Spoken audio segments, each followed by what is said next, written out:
Lisa was a famous top model. She was found unconscious in her dressing room during a photo shoot and taken to a hospital.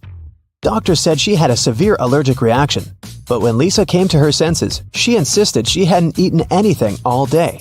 The model's manager was very concerned and interrogated everyone who'd been around. Lisa's stylist said that she had applied Lisa's makeup and indeed hadn't seen her eat anything.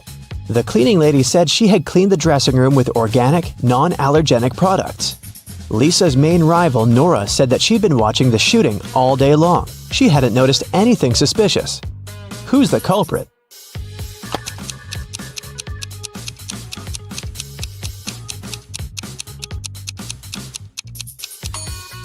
It was the stylist. Lipstick was the only thing Lisa could have swallowed that day. In the middle of the night, Dennis woke up because of a loud crash. One of the kids must have been out, but they know they aren't allowed to leave at night. The man went to check on the children. All three of them, Catherine, Ruth, and Larry, seemed to be sleeping peacefully. Look at the kids and try to figure out who sneaked out of the house.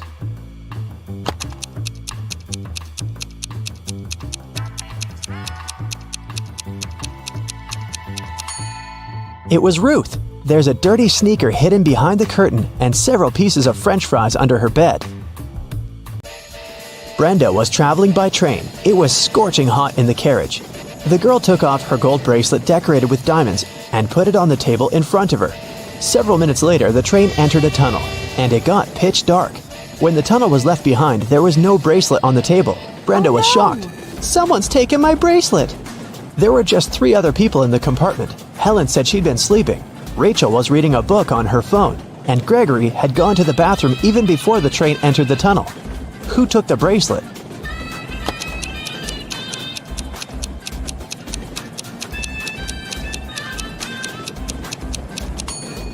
It was Helen.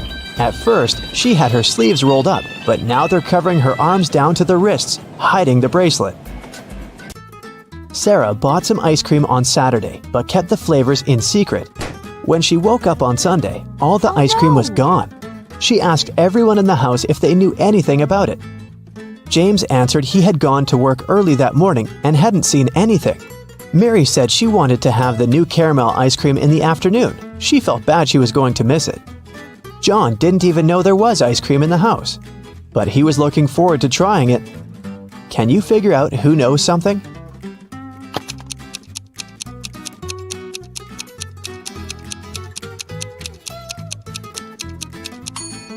It's Mary. The ice cream flavors were a secret. She couldn't be sure there was a caramel taste among them. Can you tell who's a real mermaid here?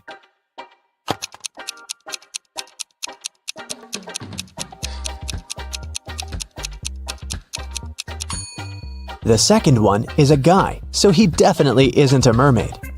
The girl on the right is chilling in the sun, and she's out of the water. Mermaids wouldn't do that because they dry out in the sun. So the real mermaid must be the one on the left.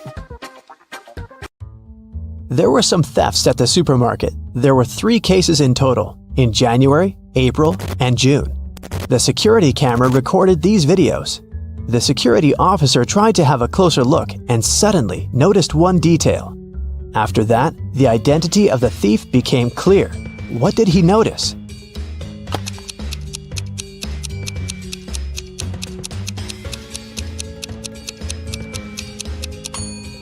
It was the pregnant woman. The attentive security officer noticed that in January, she looked about 6 to 7 months pregnant. In June, she looked the same. Seems like it's the mysterious case of the baby bump that was really a canned ham. One day, a thief decided to rob the local bank. He came up with a brilliant plan to dress up as one of the bank tellers and try to sneak into the vault. As he was approaching the vault, he saw a security guard standing right in front of the door. The robber hadn't anticipated this, so he hid and watched the guard carefully when one of the actual bank tellers walked up to the door. The security guard said 12. The worker answered 6 and got in. Then another teller came up to the vault. When the security guard said 6, the person answered 3 and was granted access. The thief nonchalantly walked up to the security guard when the guard said 10. The robber confidently answered 5. He was arrested immediately. So why was the thief's answer wrong, and what could he have answered instead?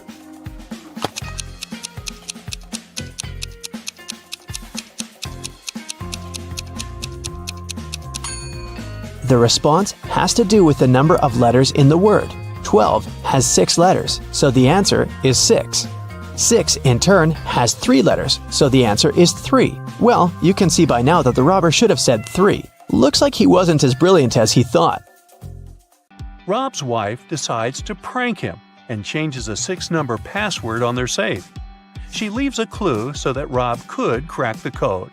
Can you help him?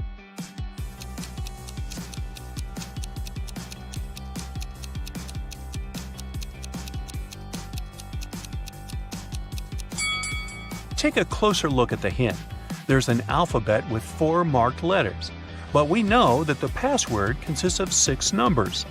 To crack the code, we need to count each letter's position in the alphabet. A implies 1, E 5, J 10, and M 13. So the final code is 151013. Tilda is cooking a love potion. She found a recipe in an old spell book.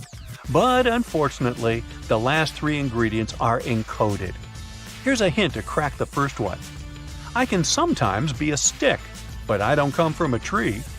I can be spread on your toast. I'm a product that's dairy. Any idea what it could be?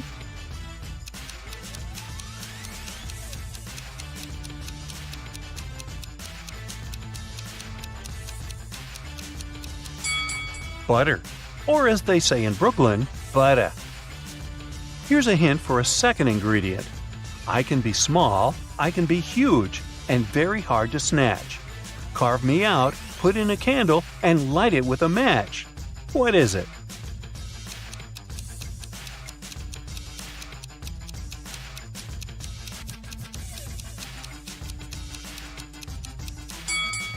It's a pumpkin. Hey, even I got that one. And now let's try to decode the last ingredient. This thing comes as a small grain, but it's neither rice nor sand. It's often used when cooking, so that food doesn't taste bland. What might it be?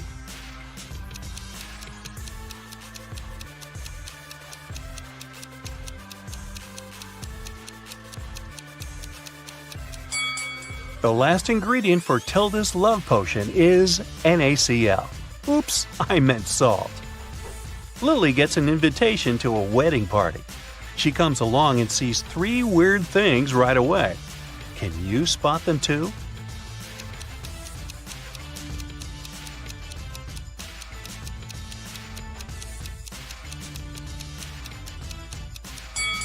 Take a closer look at the bride.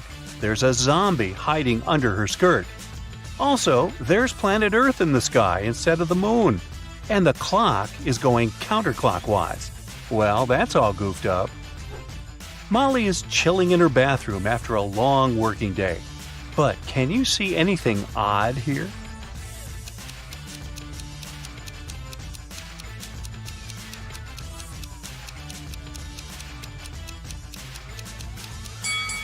She's using a burger instead of a regular sponge. You want fries with that? A dog show competition is taking place in the town. A golden retriever named Toby wins gold. But after the contest, a janitor finds Toby lying unconscious backstage. Detective Tina arrives at the crime scene in 15 minutes. She asks the suspects just one question. What were you doing within the last 15 minutes? Harry, the owner of the rival golden retriever, says, I was brushing my dog. I wanted him to shine like a diamond at the contest. Sandra, the local photographer, says, I was taking pictures of the dogs and their owners. Mr. Frank, the judge, says, I was talking to the reporters. And the janitor, Frank, says, I found Toby and called 911 right away. And then I just left him with his owner and went to clean the toilets. Who's lying?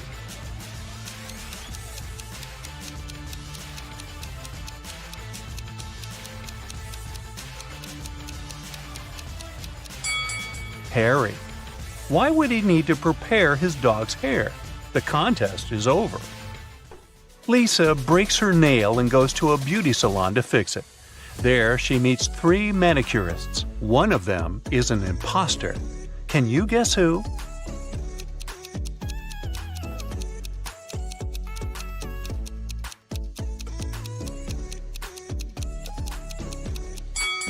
It's the third lady. She's using a teaspoon instead of the regular manicure tools. Just another ordinary day in the office. But wait a minute. Can you see anything odd?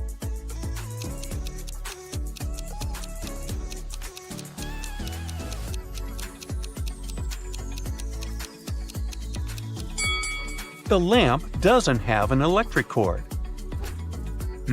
What about this picture? Anything weird?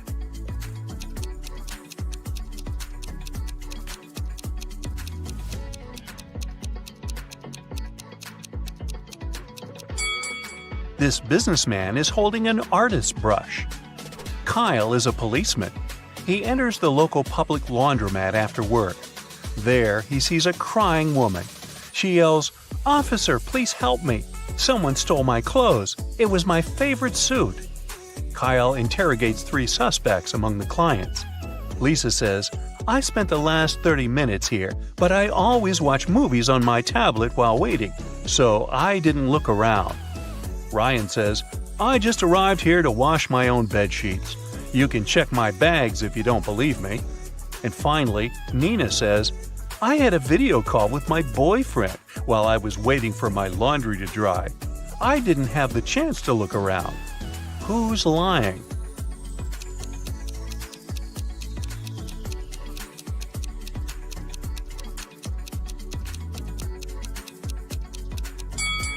Lisa. Take a closer look. Her tablet is broken and shut down, so she couldn't have been watching a movie. Can you spot any ghosts in this picture?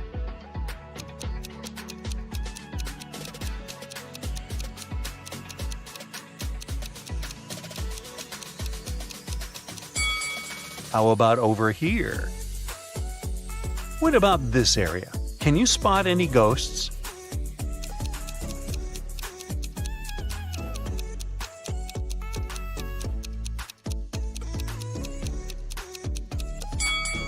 Hello? For casting a spell, Flora should put these stones in the correct order. She has 4 of them: purple, green, red, and blue.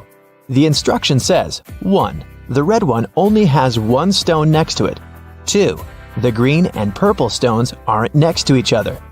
3. The green stone is the last one. Can you help Flora?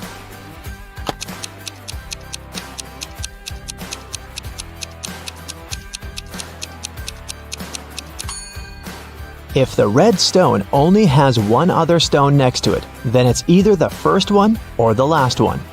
But since green is the last one, then red is the first one. If the green and purple stones aren't next to each other, then there's the blue stone between them. So, the correct order is red, purple, blue, and green. It was midday. Kaylin was exploring a big local forest. She found an abandoned mansion and entered it. The door closed behind her back and wouldn't open. Oh no! Kaylin got trapped inside. There were 3 other doors leading to freedom, but there was a catch. Behind the first door, there was a huge pit that would take her miles underground. Behind the second door, there was a magnifying glass that concentrated sunlight and burned everybody and everything that entered. Behind the third door, there was a hungry and dangerous lion that would eat anybody and anything that entered. Uh-oh. How can Kaylin escape?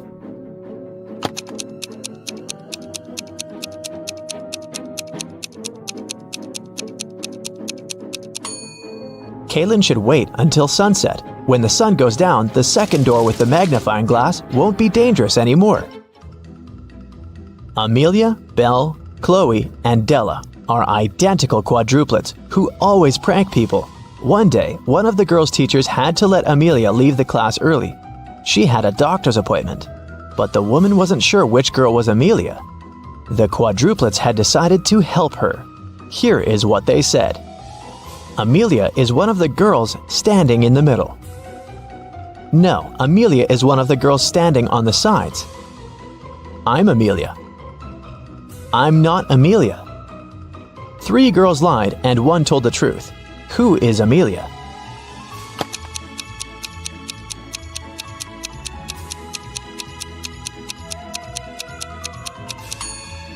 If Amelia is the first girl, then 2 girls told the truth, the second and the fourth ones.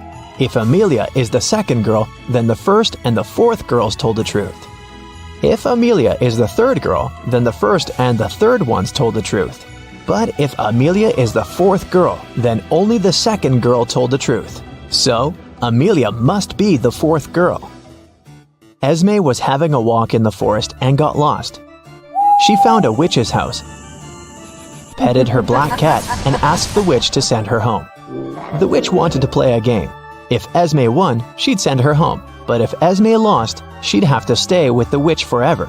We'll be saying numbers between 1 and 10.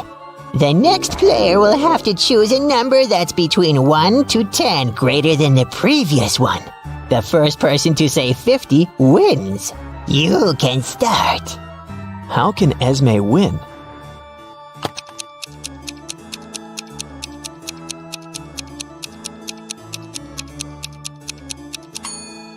If she wants to say 50, she needs the witch to say a number between 40 and 49. So, before 50, she has to say 39. If she wants to say 39, the witch has to say a number between 29 and 38. So, Esme has to say 28, and before that, 17, and before that, 6. So Esme must start with 6 and then say 17, 28, 39, and 50. Cassidy woke up in a dungeon and couldn't remember what happened to her. She needed to get out, but the door was locked and required a password. Can you guess what the password is?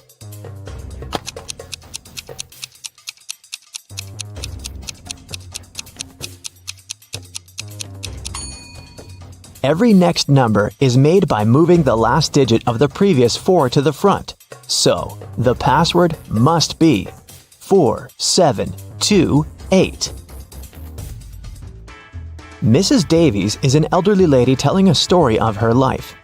After I lived 1/4 of my life, I got my first car. I married 1/12 of my life later.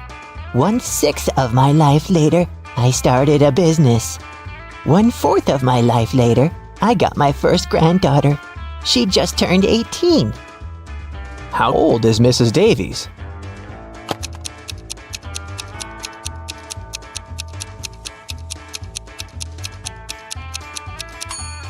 Let's say Mrs. Davies is X years old. 1/4 of her life, till she gets her first car, X is 4. Then we add 12 till her marriage. X till opening her business, 4 till the birth of her granddaughter, and finally 18 years from then till now. It should all be equal to X. If you solve this equation, you'll figure out that X is equal to 72. So, Mrs. Davies must be 72 years old. Esme was walking in the forest, and you know what? She didn't get lost this time. She knew how to get home, but the other road led to the witch's house, and the girl recently came up with a cool riddle for the witch. So, Esme decided to pay her a visit. She offered a deal. If the witch couldn't solve her riddle, Esme would get her cat. The witch agreed, and Esme gave her a square piece of paper, 4 inches by 4 inches, with a total area of 16 square inches. Turn it into a square with a total area of 8 square inches without a ruler. How can the witch do it?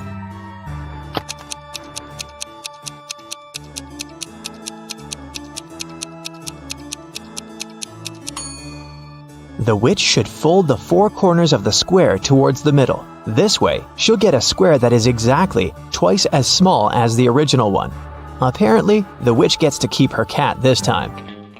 There's a box filled with balls of different colors, 5 red ones, 8 blue ones, and 11 purple ones. Allison has a tricky task.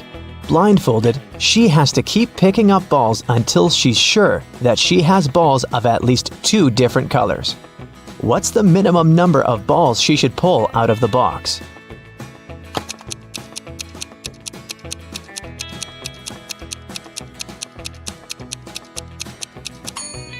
In the worst-case scenario, Allison will be picking up balls of the same color until there are no more of them left in the box. The majority of balls are purple, so if she picks up a purple ball every single time, it'll be 11 balls. And only after that will she get a ball of a different color. So, she should pick up 12 balls. Jim goes hiking and gets lost in the woods. After a while, he gets really hungry.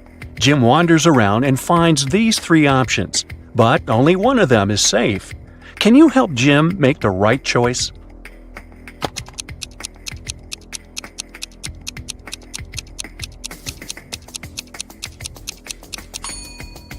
All the footsteps are leading to this berry bush, but not a single animal walked away from it, so the berries are probably poisonous.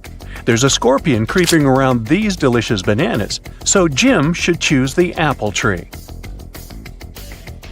Timmy is packing bags for a hike in the mountains. Can you sort out extra items?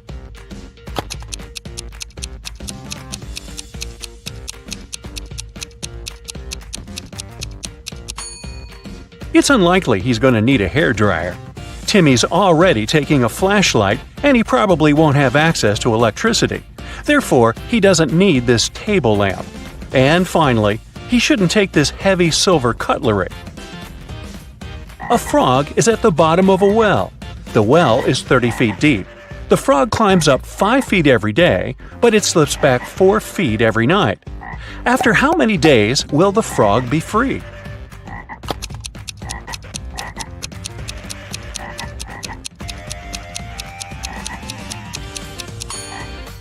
"26 days. Wow. The frog climbs up by just 1 foot per 24 hours. So in 25 days, it will be at the level of 25 feet. And on the 26th day, it will make the final 5 feet jump and get out of the well. Billy here wakes up in a creepy cave and finds 4 tunnels leading outside. He only has one chance to escape. There's a hungry tiger inside the first tunnel.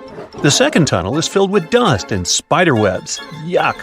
There's a water-filled tank with sharks inside the third tunnel. And the fourth tunnel is full of venomous snakes. Which tunnel is more or less safe to enter?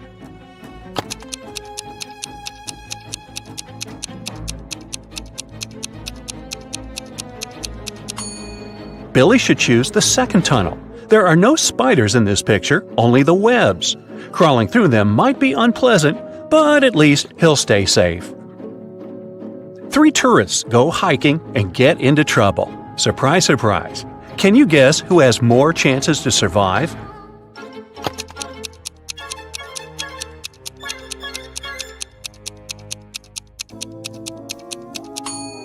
The third person. Although rats are gross, they're not fatal. Diana's boat was wrecked, and she ended up on a tropical island. The locals speak an unknown language, so Diana can't understand them. But still, she managed to spot this guy's wife right away. Can you see her too?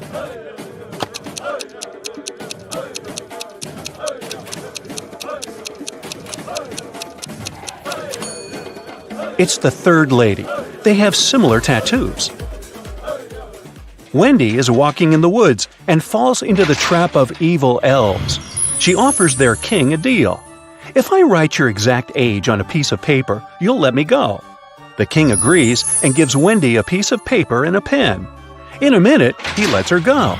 How did she do it?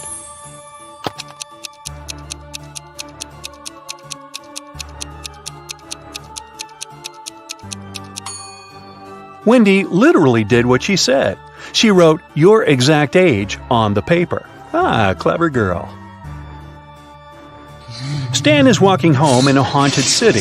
He finds a nice spot to shoot a TikTok. But unfortunately, he falls into a basement. Stan looks around and finds 4 doors out. There's a hungry dragon behind the first door. The second way is filled with intense fire. There's a desert filled with hungry piranhas behind the third door. And venomous snakes are waiting behind the fourth door. Which way is the safest?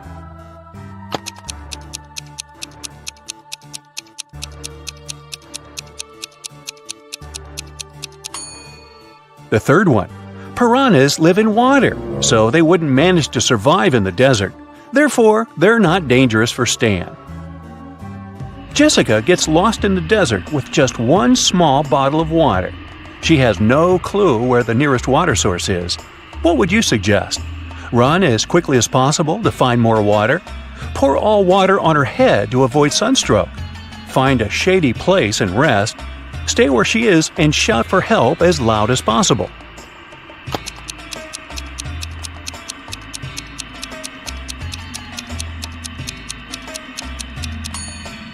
The third option is the best. When it gets darker and cooler, she can walk further and find help. Tilda is boarding a private jet.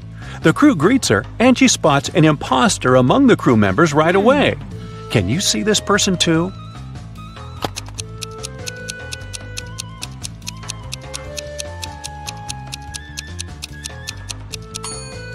The pilot is wearing a badge with a female face and name on it. Therefore, he had stolen someone else's ID. Tyler wakes up in the morning and finds out that his shadow is gone. He goes to the local witch. She offers to choose from these 6 options, but only one of these shadows really belongs to Tyler. Can you spot which one?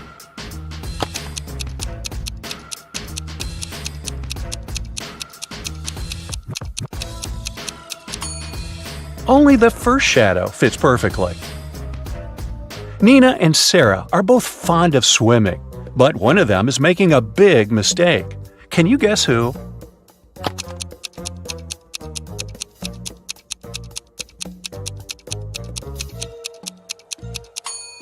Nina. The sign says that the water in this river contains toxic waste.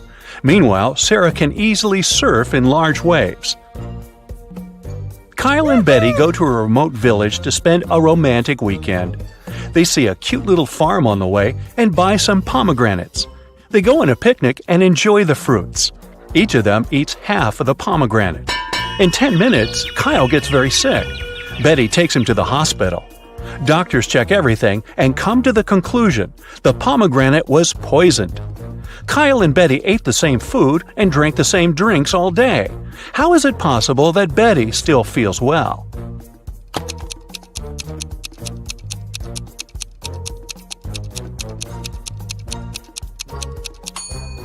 The poison was in the white seeds. Kyle ate them whole, while Betty only the red part. Allison is jogging in a park. Suddenly, she comes across an angry brown bear. It's getting closer and closer, but Allison manages to survive. What did she do? Started running as fast as she could? Fell to the ground and pretended to be unconscious? Or stood still and didn't move? What do you say?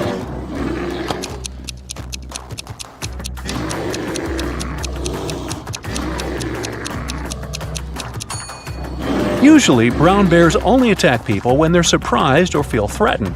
Allison fell to the ground, and the bear didn't consider her dangerous. Peter is hiking in the middle of nowhere.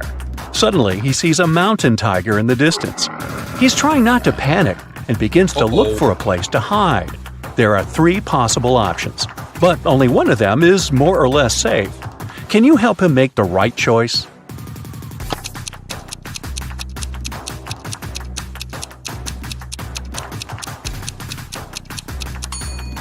If Peter climbs this tree, the tiger can easily get him there. Tigers actually like to swim. That's why it's not safe for Peter to escape by boat. But if he hides in this cave and blocks the entrance with a stone, he can call rescuers and wait for evacuation. Alice is 45 years older than her son Tom. Both of their ages contain prime numbers as the digits. Also, Alice's age is the reverse of Tom's age. Can you figure out their ages?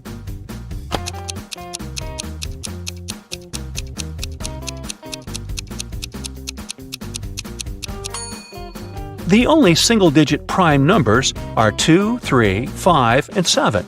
Here's a list of possible age combinations: 32 and 23, 52 and 25, 73 and 37, 53 and 35, 75 and 57. 72 and 27, but only the last combination meets the first requirement. The age difference should be 45 years. Therefore, Alice is 72 and her son is 27. Polly is an archaeologist. She excavates an ancient city. Suddenly, she finds a beautiful antique vase, or vase if you prefer. But one piece is missing. Polly also finds these ceramic fragments. Can you help her find the missing piece of the vase?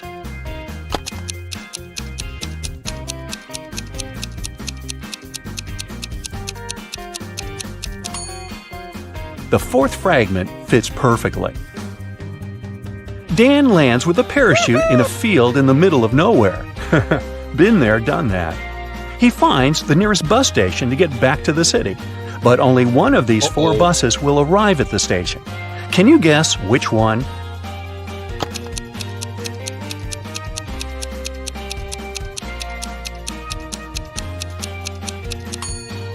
It's the second bus.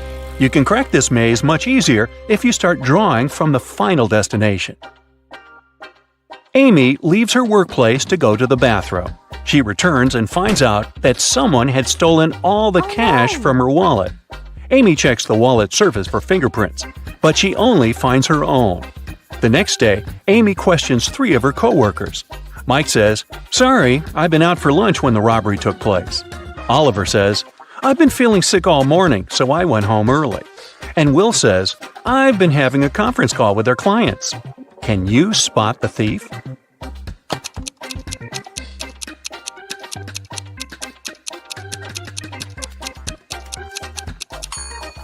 It's Oliver.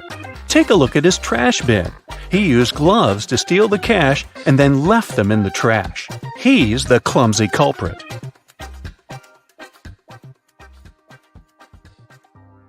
Today, I'm going to put your attentiveness to the test. Pay attention to every little detail, and you'll solve all the riddles in no time.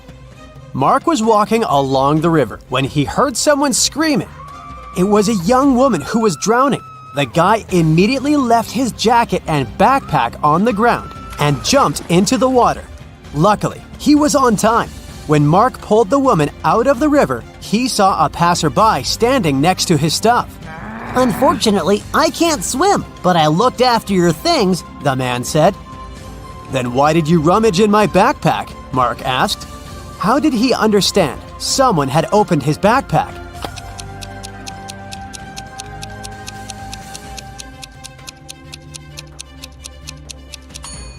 When he dropped the bag on the ground, the zipper was on the left side, but now it's on the right side. It was a scorching hot day when Thomas made a bet with his friends. At that time, they were chilling in the garden, drinking water and lemonade. Thomas told his friends that water produced by different companies tasted different too. You can blindfold me. I'll take a sip from 2 bottles of water, the one we have on the table and the one from a different producer. I saw it in the kitchen. I bet I'll be able to tell the difference. Then he did exactly that. His friends were ready to give Thomas the money he had won. But one of them cut in. You were cheating, he said. Why did he think so?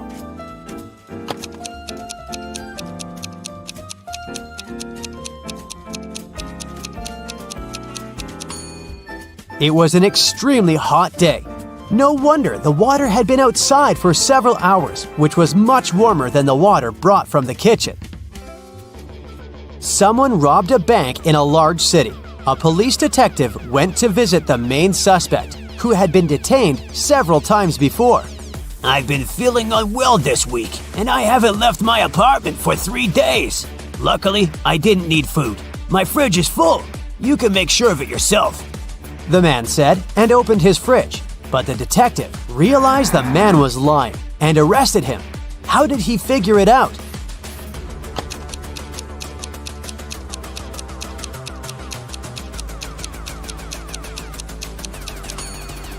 First of all, that loaf of bread on the table looks fresh.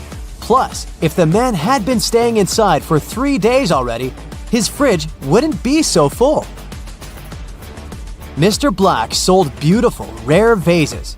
There were dozens of them on the shelves of his store. One day, the man called the police. When they arrived, the owner had his head bandaged and his store was a mess.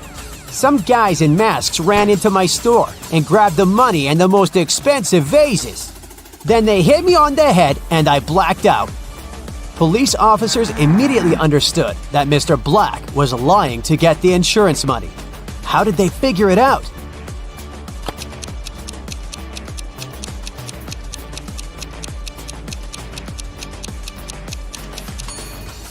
Even though most of the vases are on the floor, they aren't even cracked. But if the vases had fallen down from the shelves during the robbery, they would have been shattered. Look at these two bloggers. As you see, they both seem to be very popular. They also have the same amount of likes, but there's something wrong with one of them. She must be hiding something. What is it?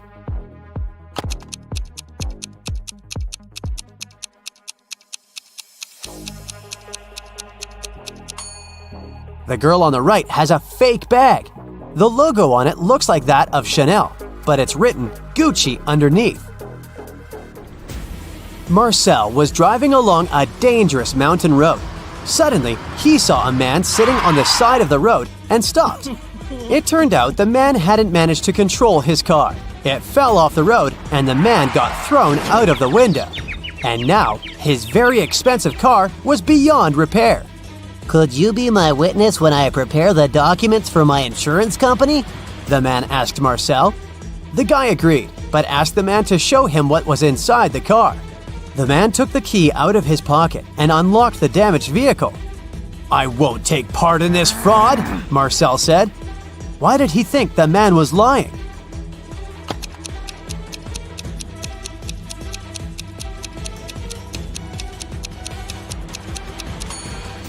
If the man had been thrown out of the car, the key would still be in the ignition.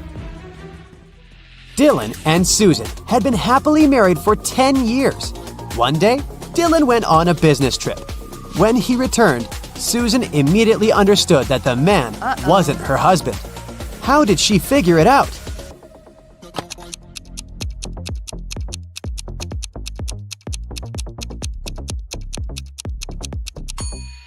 Dylan always wore his wedding ring. If you were attentive, you must have noticed it on his finger. But the man who returned to Susan didn't have the wedding ring. The police found out that a smuggler was going to leave the country through the largest airport in the city. A detective arrived there and detained 3 people who looked suspicious.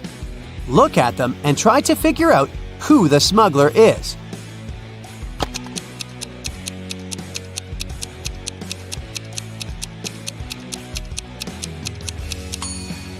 It's the third passenger. His suitcase is full of totally random stuff. Women's shoes, some random socks, a pair of old dirty jeans, and even a wig.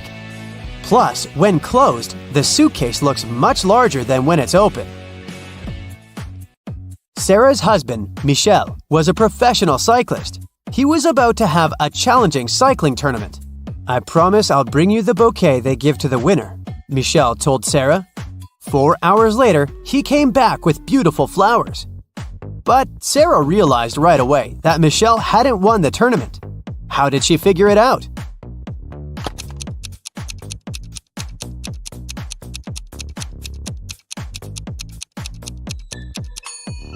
Those flowers are actually from Sarah's garden. The same flowers are growing next to their house.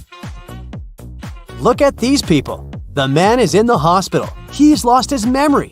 And these 2 women both claim to be his partner. One of them is obviously lying, but which one?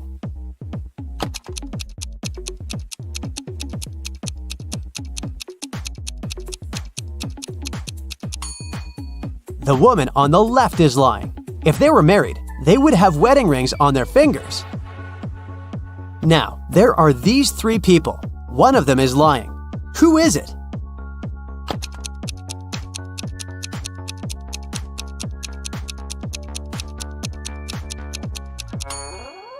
Look at this woman claiming that she's pregnant. See that Adam's apple? It's a man. He can't be pregnant. Look at these people. Can you figure out who's a vampire?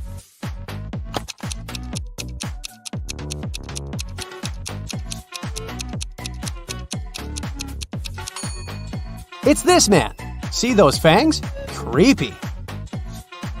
Which of these girls is the man's wife?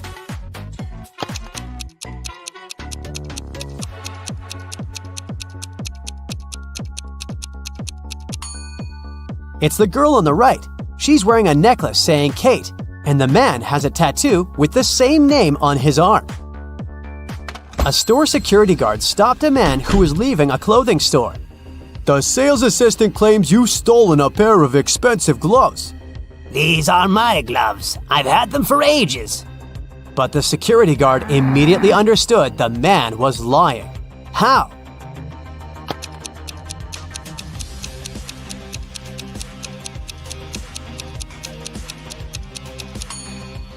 The man wouldn't be able to use these gloves. They're both for the same hand.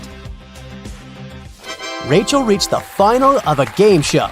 In the last round, she could win a gold bar, but only if she managed to get it. One of the bars was in a container with boiling hot water. The jar containing the second bar was filled with strong acid. And in the third jar, there were venomous scorpions. Which container should Rachel choose?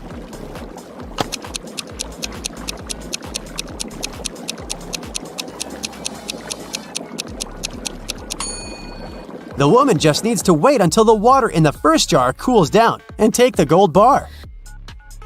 Detective Adams came to a park to have lunch in the sun, but his attention was drawn by 3 men running around a fountain. Each of them was shouting, "Thief! Catch the thief!" The detective was confused.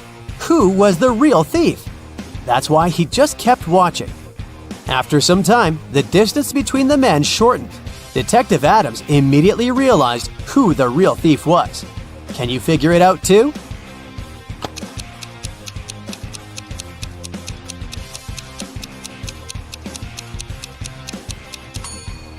If the third man was the thief, the second one would only have to turn around to catch him. The same goes for the second man, which means the man running the first is the criminal. If it rains at midnight, can you expect that in 72 hours it will be sunny?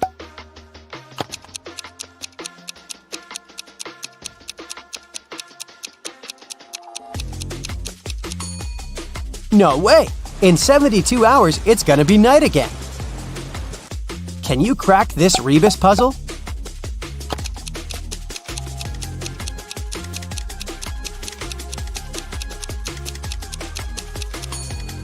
That's right, it means accelerate. So you decide to change your clothes in your apartment. But suddenly, you hear someone scream for help outside.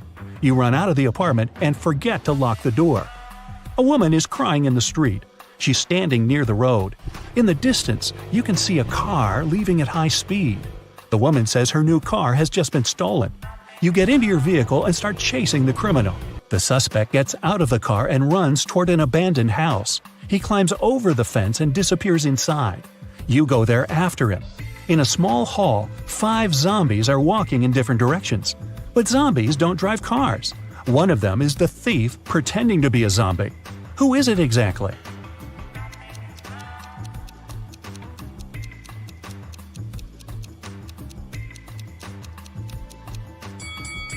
Zombies don't sweat, but one of the creatures you see is covered with sweat. That's because it's the criminal who has been running away from you. You walk through the streets. There's a warning on a post about lizard people charging at the inhabitants of the city. You remember investigating this case, but you couldn't find these reptiles. Now you need to go to the park. For several days, a large werewolf has been scaring the residents there. You know that the werewolf has a wife, and she is the only person who can calm the monster down and help him return to his human form. You have found 3 girls. Each of them might be the werewolf's wife you're looking for. You ask his wife to approach him, but none of the girls admits she's the one you need. So you have to make your own choice.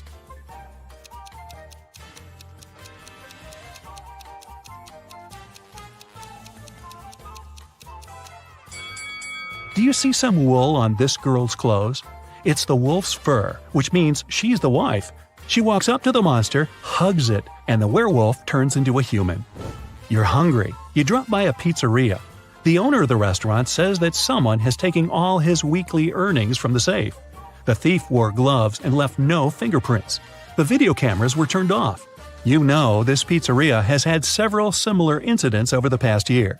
Every time, the insurance company paid the owner the entire amount that had been stolen. You're sure the owner took his own money to use the insurance again. Take a look at the office and prove that the owner is guilty.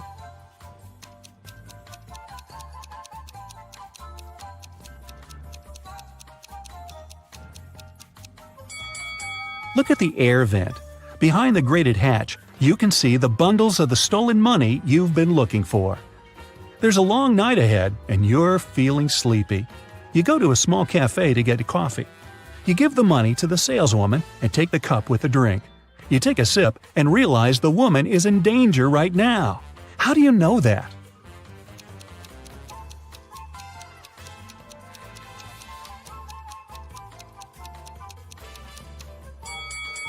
"Help me" is written on the cup she's just given you. You decide not to leave the cafe and sit down at the table. You can see a man in a black raincoat and hood sitting at the other end of the room. The girl behind the cash register is looking at him wearily. You look at this visitor for a few seconds and realize he's a vampire. What makes you think that?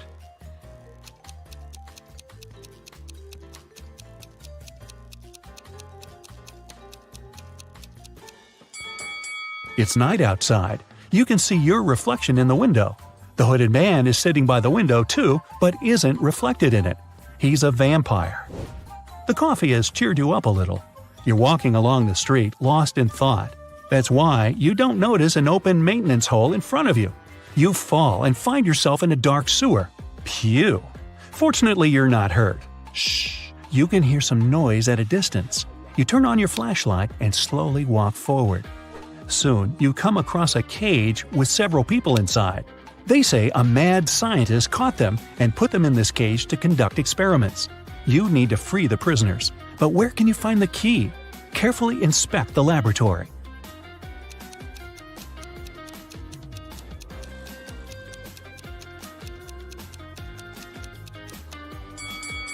One of the jars with chemicals standing on the shelf has a key inside. You take it out and are about to open the cage, but the scientist returns. He tells you not to do this. The people inside are actually mutant lizards. The scientist admits that he accidentally turned regular crocodiles into humans. The scientist managed to catch these monsters and put them in this cage. He's going to turn them back into reptiles and let them go. The prisoners say they are humans, and the scientist lies. Who do you believe?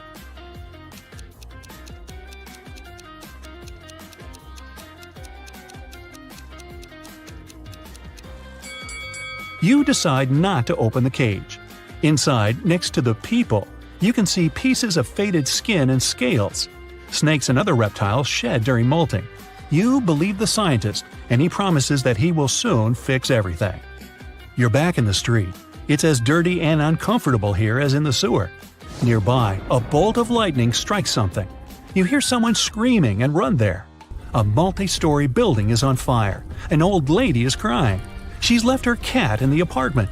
Firefighters may not be able to save it, so you decide to do it yourself.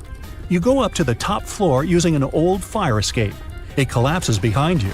Fortunately, you manage to jump into the window. You're in the old lady's apartment.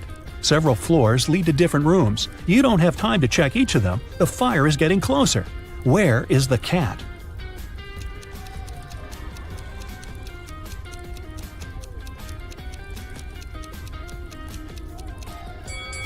That door is scratched at the bottom. Those are claw marks. The cat must be there. You open the door and see a big black cougar. The fire is everywhere, and you can't go out through the main entrance. There is a window leading to the backyard and a fire escape. Where will you go?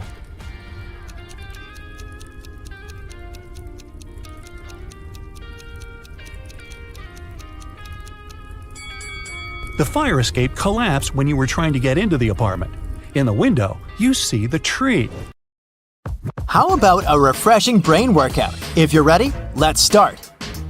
A man walked into a room and saw 3 doors. The first one had a sign which read, "To the swamps." On the second door, there was a note, "Lion's Den." The third door didn't have any sign, but the man knew for sure where it led. How?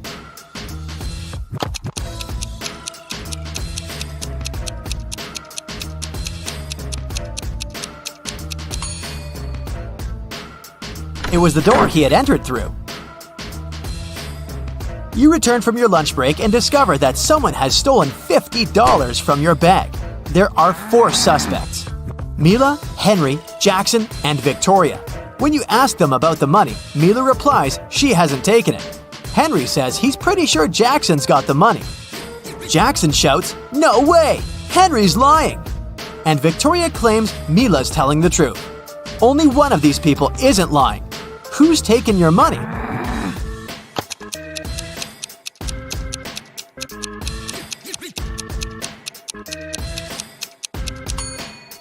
It's Mila. She, Henry, and Victoria are lying, while Jackson's telling the truth. If anyone else had taken your $50, there would be more than one person telling the truth. Several sparrows landed on trees. One bird for one tree. But in this case, one of them didn't have a tree of its own. Then they regrouped, with 2 sparrows sitting on one tree.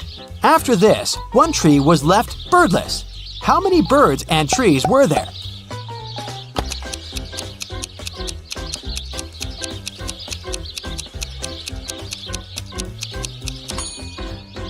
There were 4 sparrows and 3 trees. 3 famous detectives came to a cafe to discuss a tricky case. A waiter came up to them and asked, "Does everyone want coffee?" The first detective said, "I don't know." The second detective answered, "I don't know." And the third detective said, "Yeah." Why did he say no?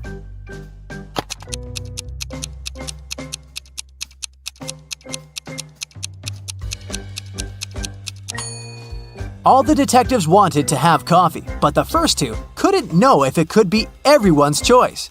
If the first 2 detectives hadn't wanted coffee, they'd simply have said no. So when the third detective heard the replies of his colleagues, he figured out that both of them wanted coffee. And since he was also going to have a cup, he said yes. Look at this picture and try to figure out who is an alien in disguise.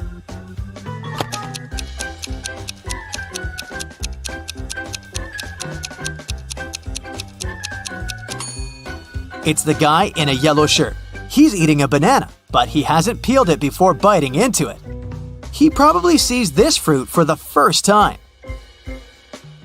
You have an equation made of matchsticks. 6 plus 4 equals 4. Move just one matchstick to make it true.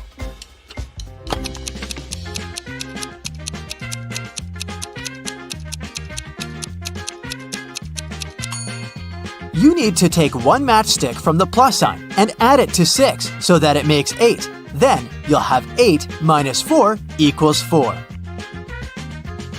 Look at this picture. All these people seem to be very close, but who is the girl's husband?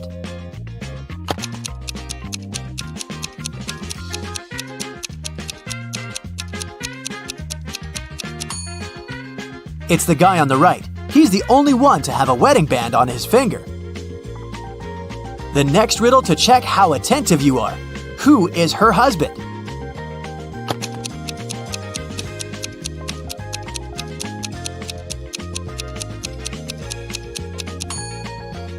It's the guy on the left. Look, here's his photo in the car. He's actually the owner of this vehicle. Can you figure out what's wrong here?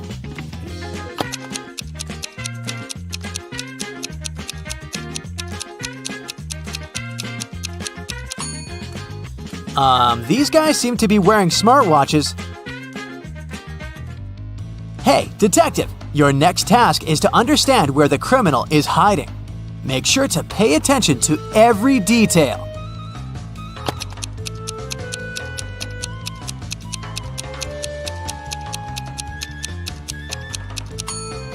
The criminal is in House A. The car next to his house is parked in a way that makes it easier for the criminal to drive away as fast as possible. Can you figure out which of these people is in the greatest danger?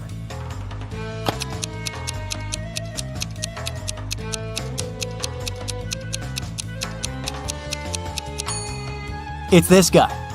This large icicle is about to fall right on his head. Is the person in the yellow car driving right or wrong?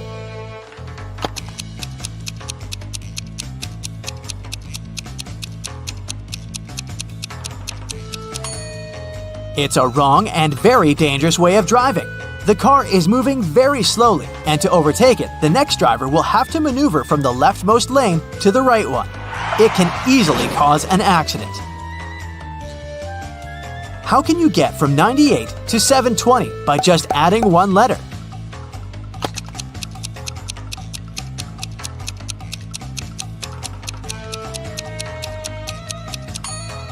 Add the letter X between 90 and 8. You'll get 90 times 8 equals 720.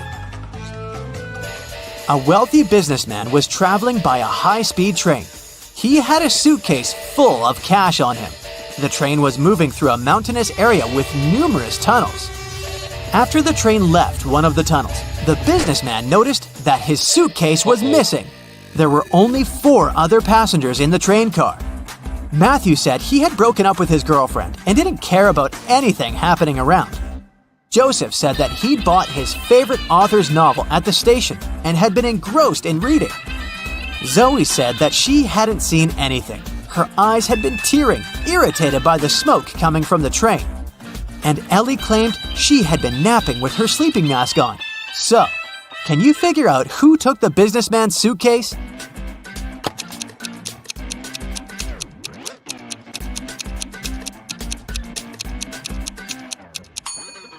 It was Zoe.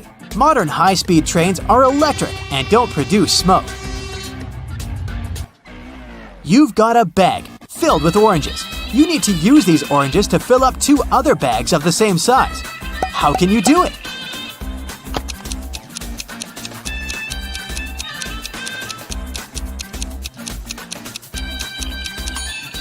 Put one empty bag into the other and fill them with oranges. Detective Marcus and another passerby became witnesses of a car accident. A man, hit by a minivan, was lying on the ground, unconscious. Marcus rushed to the nearest cafe to call an ambulance. When he got back, the passerby told him the man had turned onto his back, but hadn't come to his senses. After looking at the scene for a couple of seconds, the detective said, "You better return everything you've taken from this man." Why did he say so?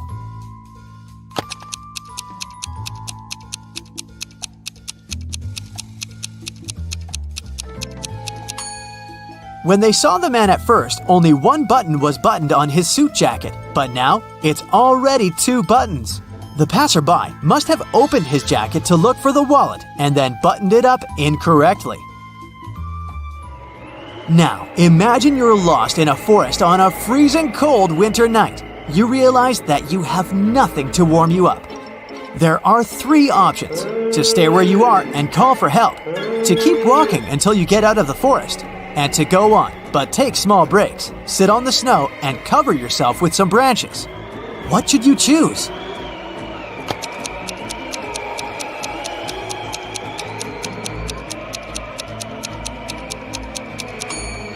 If you stay in one place, you'll freeze in no time. Sitting on the snow during short breaks isn't a great idea either. Branches won't warm you up, and you may accidentally fall asleep and never wake up again. The only way to survive is to keep walking. Sarah invited her friend Alice, who was studying to become a police officer, to a party. It was organized by Sarah's friend Sean. Sarah was worried that there might be a thief at this party. Throughout the event, Alice was watching the guests attentively. At the end of the party, she told Sarah who the thief was. Have you figured it out too?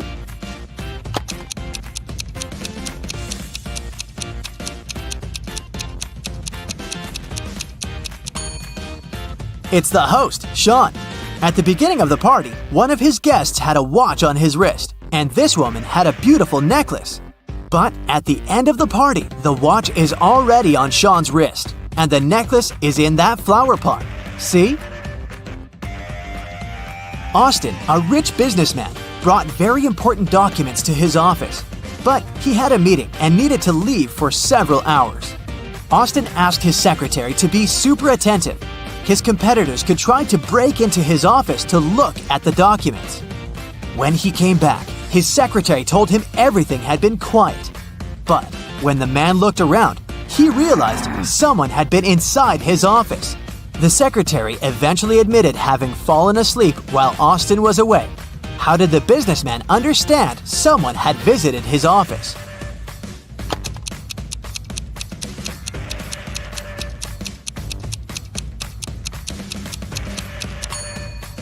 The globe on his desk is now turned in the opposite direction. Look at these people attentively. Who does this dog belong to?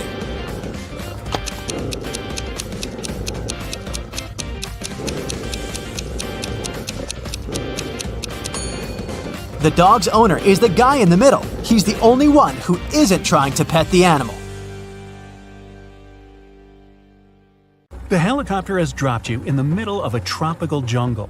You're to prove you can survive in the wild. The jungle is filled with all kinds of beasts. As you go, write down your answers. At the end, they'll help you find out if you have what it takes to survive for real. You're in a small glade before a dense jungle. You need to go through it to reach the first checkpoint. You only have a bottle of water, a box of matches, and a phone in a waterproof case. As soon as you take a step, a loud growl from behind makes you freeze. You see a big lion, and it's not happy to meet you. There's no point in running away. The lion is faster and also excellent at climbing trees. It's getting closer. What are you going to do? Raise your hands, scream, and throw a bottle of water at the lion to scare it. Open the bottle and pour water over the lion. Turn your back to it and not move. You've got 7 seconds.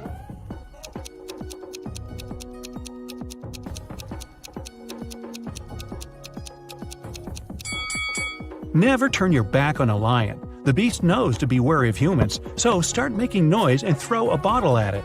This should help, but if the lion doesn't leave, then you should start slowly retreating.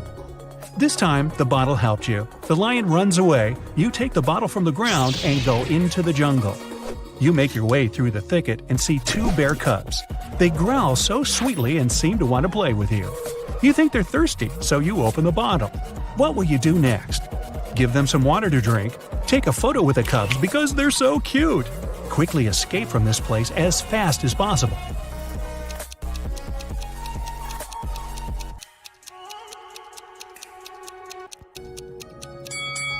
Every second is important. You need to quickly run away from this place. If there are cubs here, then their mother is somewhere nearby. She will come at you if she sees you near her children.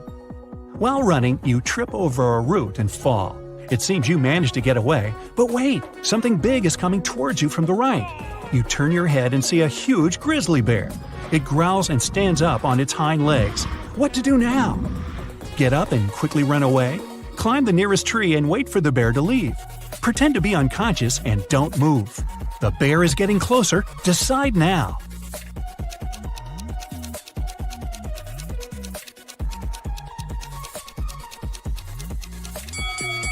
The beast seems clumsy but runs very fast and is excellent at climbing trees. In case of the grizzly, you need to lie down and freeze, proving that you don't mean any harm.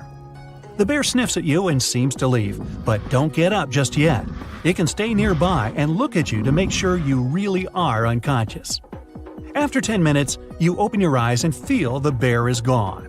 Now, we'll ignore the fact that bears don't live in jungles and continue our adventure. You're making your way through the jungle again. You can see the river ahead, but before you reach it, you need to solve the problem with a pack of wolves. Wolves in a jungle, never mind. They're looking at you as their prey, slowly surrounding you. Your choice of actions? Don't let them surround you, press your back against a tree, then quickly climb it. Use matches to set fire to the grass. The fire will scare away the wolves. Scream and splash water in different directions.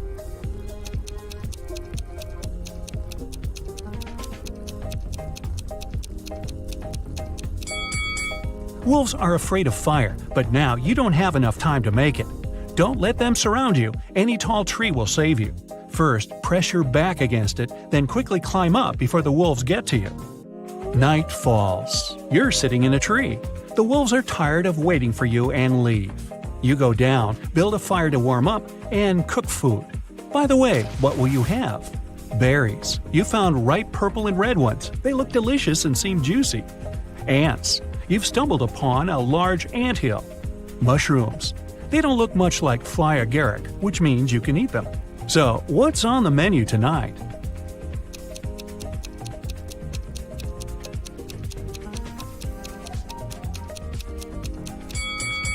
Surprisingly, ants are now the most edible thing for you. You can't eat berries and mushrooms if you don't know what they are. They may be poisonous. After a hearty dinner with your aunt, you wait for dawn and continue on your way. The jungle ends and you come out on a wide green clearing with a large lake nearby. You carefully tread through the open area and suddenly hear a rapid rumbling in the distance. You look around and see a wild boar. It's rushing right at you, snorting and roaring. What will you do? Run towards the boar shouting. It will confuse the animal. Lie down on the ground and pretend to be unconscious. Run back to the forest and climb a tree. Hurry up, you don't have much time.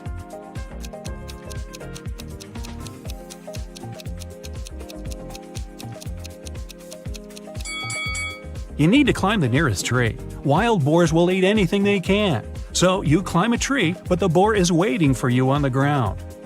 An hour passes, a second, a third. The boar doesn't even think to leave. Fortunately, a bear appears nearby. It scares the boar away and doesn't notice you. You wait until the animals are out of sight, then climb down the tree. You finally come to a lake. You need to swim across it. The good news, you're a good swimmer.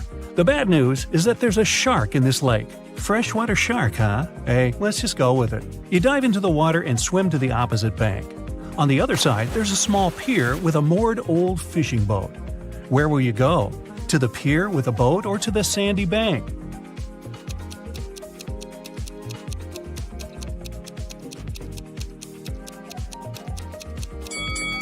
Don't get closer to the fishing boat.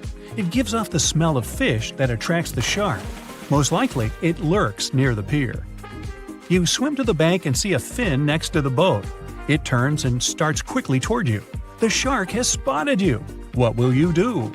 Try to swim to the shore as quickly as possible. Don't swim away, turn to the shark and move very slowly. Dive underwater and start waving your arms to scare the shark.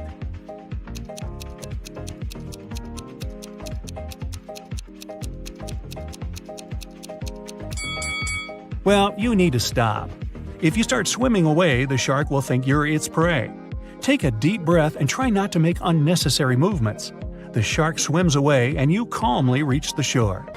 There are both humans and werewolves in the lobby of this hotel. They look very similar, so you can't identify who is who by their appearance. Both people and werewolves tell either only the truth or only lies. These two handsome gentlemen came up to Mia and Kira. Adam said, "Bill is a lying werewolf and I'm a human." And Bill said, "Adam is telling the truth." Can you help Kira and Mia decide who these two guys really are?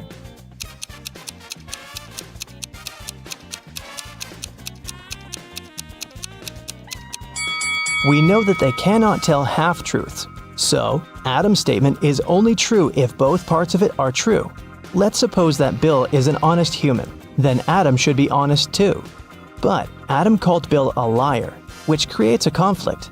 It means that Bill's statement cannot be true. So Bill is a liar. And knowing that, we can conclude that Adam is a liar too. But what about their nature? Are they humans or werewolves? Adam's first statement is a lie, which means that Bill is not a werewolf. Therefore, Bill is a lying human. And the second part of Adam's statement means that he's a lying werewolf. Adam and Bill invited Kira and Mia for dinner. When they asked the ladies about their parents, Kira replied, "We have the same father and mother, and we were both born on the same day." Adam asked, "Are you twins?" Mia replied, "Nope, no we're not. How can this be possible? Have you guessed?"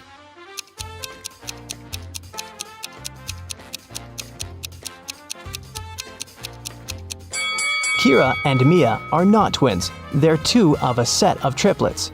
They have a third sister, Sophie. Hi. Kira and Mia went to the swimming pool. They saw 10 swimmers chilling on sunbeds near the pool. 2 of them decided to jump into the water. How many swimmers remained near the pool at that moment?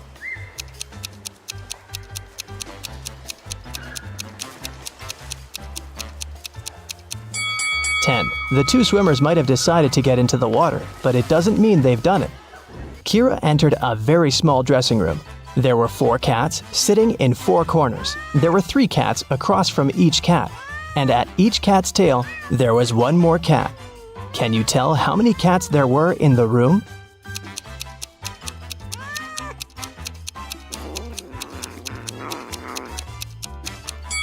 The room was very small.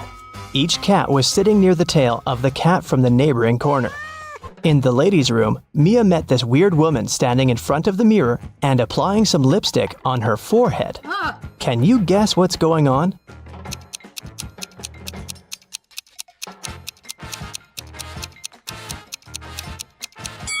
She's trying to make up her mind. In the basement of the hotel, Mia and Kira found a barrel with no lid and some milk in it. Kira said, "Whoa, this barrel of milk is more than half full." Oh, And Mia said, "No, it's not. It's less than half full." yes? Without any measuring tools or pouring any milk out of the barrel, how can they easily determine who's right?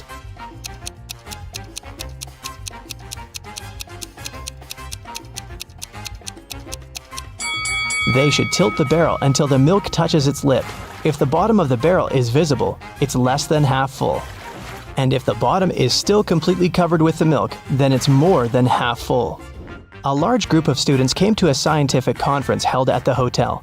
280 students study chemistry, 254 students study physics, and 280 students study biology. At the same time, 97 students study both chemistry and physics, and 138 students study both physics and biology, and 152 students study chemistry and biology. Also, there are 73 students who study all three subjects. Can you figure out the total number of students at the conference?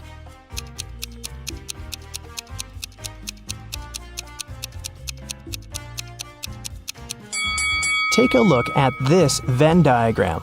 Now, it's obvious that the total number of students is 500.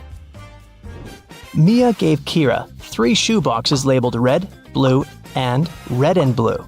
She said, "I labeled the boxes incorrectly. You can only open one box of your choice and then label the boxes correctly. If you do it, I'll give you all these shoes." Can you help Kira label the boxes?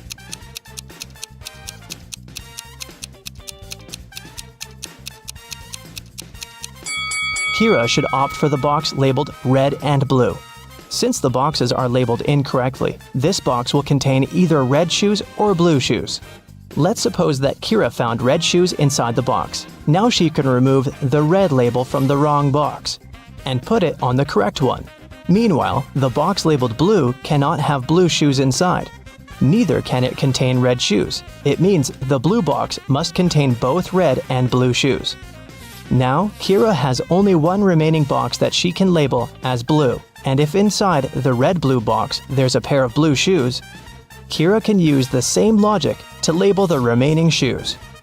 Take a look at the table. How many matches can you see?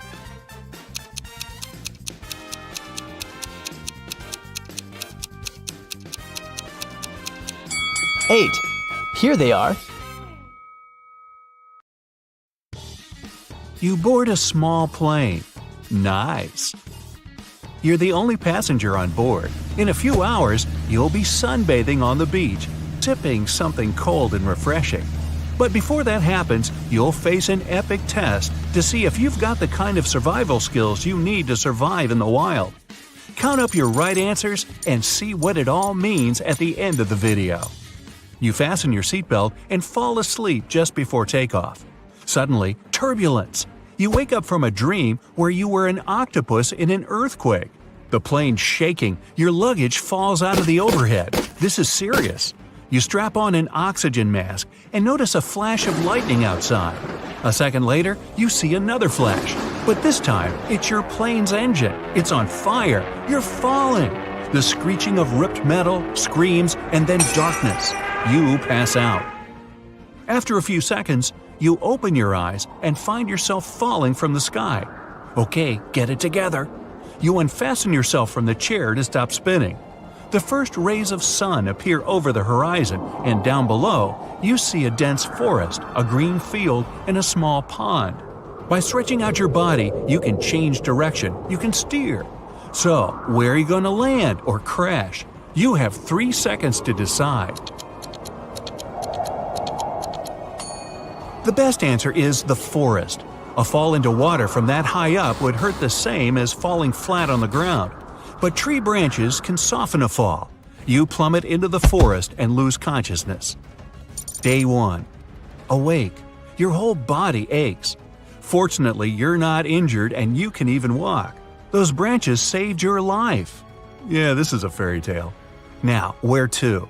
You don't have a map or a compass. Then suddenly, you hear the sound of a river. You need to choose a direction. Here are the options. Walk in a straight line. Find some moss on a tree and walk in the direction it's growing. Find the river and walk along it. You have 10 seconds to choose.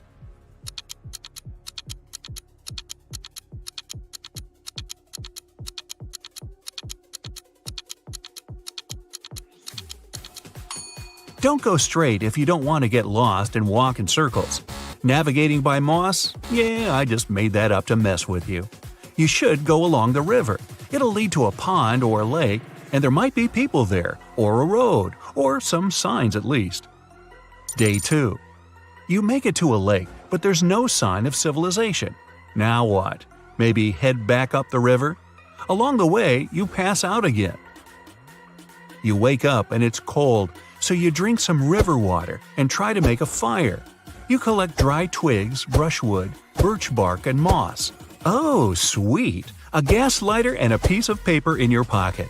What's the best way to start a fire? Put the branches in a pile and pour gasoline on them? Put pieces of paper in the branches and fire them up.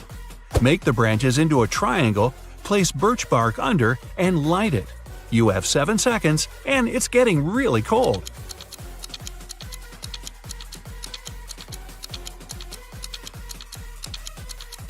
Don't pour that precious gasoline on the branches. It'll burn out too quickly, and those fumes are bad for you. The paper will burn off too fast, and the wood won't catch fire. The triangle of wood will let air pass through it. That's the key. Fire and air, a match made in heaven. Get it? Match? Okay. Day 3. You finally get warm, drink some water, and continue along the river.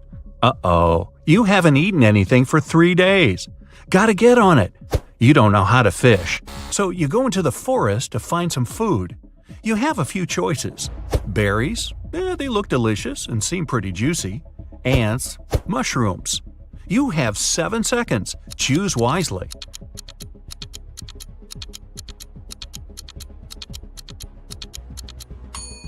Ants are the most delicious and safe thing around. You just can't eat random berries or mushrooms. They can be poisonous.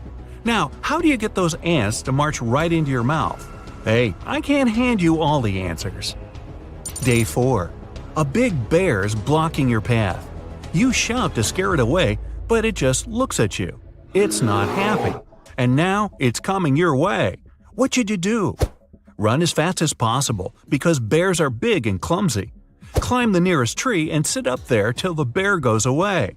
Lie down in a fetal position and stay absolutely still. You have 5 seconds to make a choice, and it better be the right one.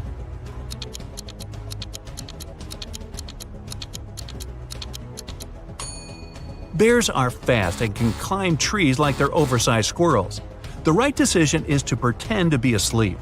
The bear will see that you're not a threat and probably will pass you by. Day 5. Heavy rain starts to fall. You need to hide under a tree, build shelter, and make another fire. Which of these 3 trees should you hide under? You have 7 seconds before you're soaked to the bone.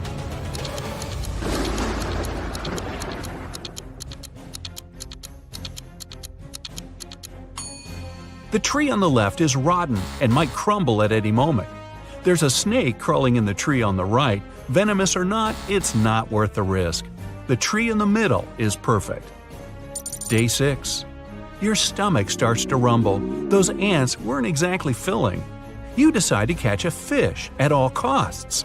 Aha! You could use a piece of your clothing as bait, but where can you find a fishing rope? You have 10 seconds for this one.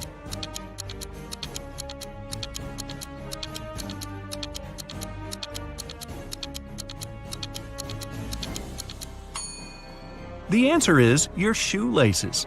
They should be enough if you tie them together.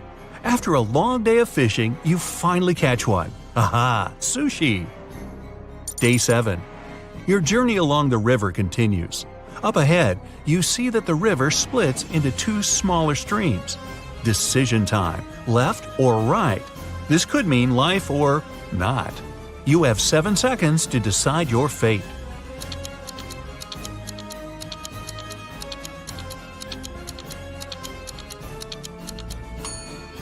Definitely the right stream. There are wolf tracks by the left stream. A pack of hungry wild animals? Yeah, no thanks. Day 8. No way, you're saved. In the distance, you can just make out the roof of a big house. You run over and tragedy. The house is totally abandoned and almost destroyed. But you still decide to go in. In the hallway, you see 3 doors. There's a sign with snakes and spiders on the first door. The second door also has a sign, a pit with spears at the bottom. The third door has a lightning bolt sign on it, probably some high voltage stuff going on in there. Which room should you choose? I'll give you 10 seconds for this one.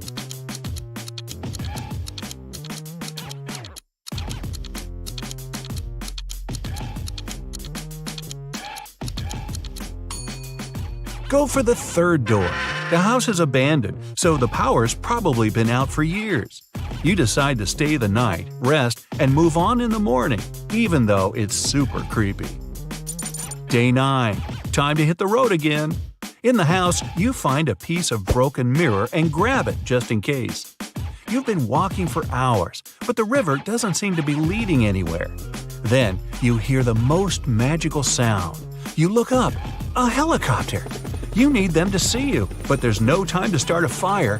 What can you do? The helicopter's about to fly off. 5 seconds, quick!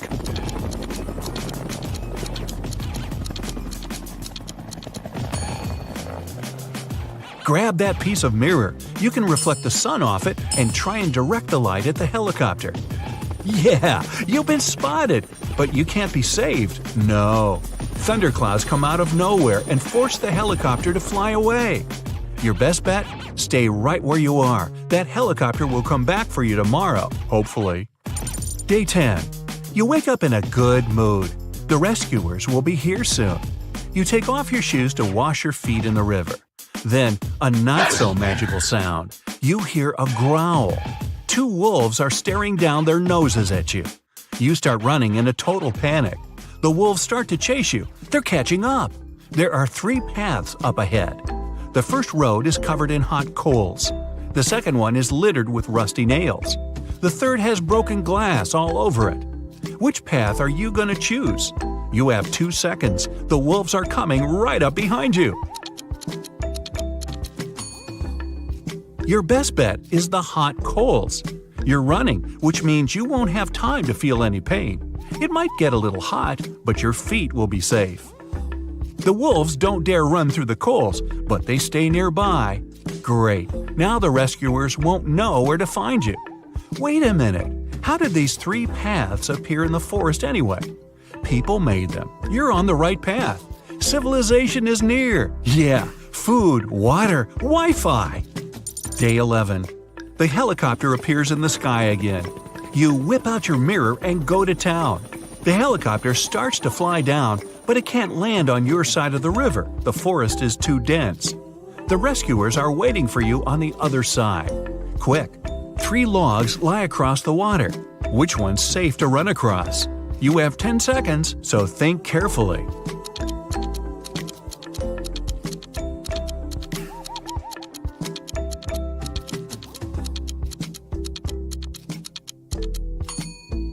The first log looks old. The river might carry it away at any moment.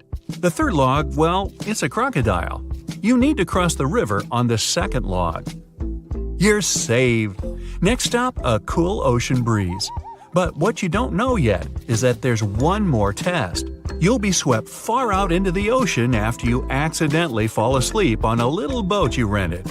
But that's another story. Now, let's check out how well you did. 0 to 4 points? You better not go camping without an experienced guide. Hey, don't worry, survival in the wild isn't for everyone. 5 to 9 points? Not bad. If you get lost in the forest, you won't panic. But things might get a bit hairy if you have to stay out there for more than a couple of days. 10 to 12 points. Wildlife is your second home. If things get really bad, you could just camp out in the woods forever. Hey, just never mind that part about falling out of the plane without a parachute. You're at Aaron and Cleo's wedding. Here's Aaron, standing alone. Which of these ladies is his wife-to-be?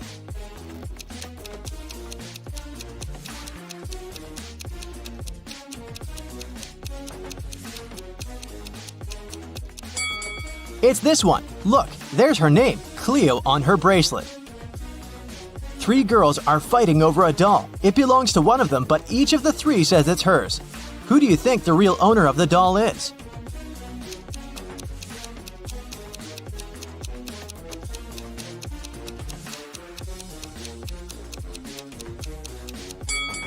It must be this girl. Look, she and the doll have matching outfits. It's Halloween, and some people got dressed as ghosts, but there's one real ghost among them. Who do you think it is?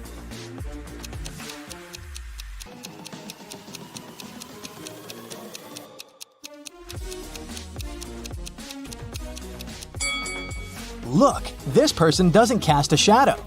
3 friends went camping. 2 of them are real people, and 1 is a robot. Take a closer look at the photo of them and tell me who you think the robot is.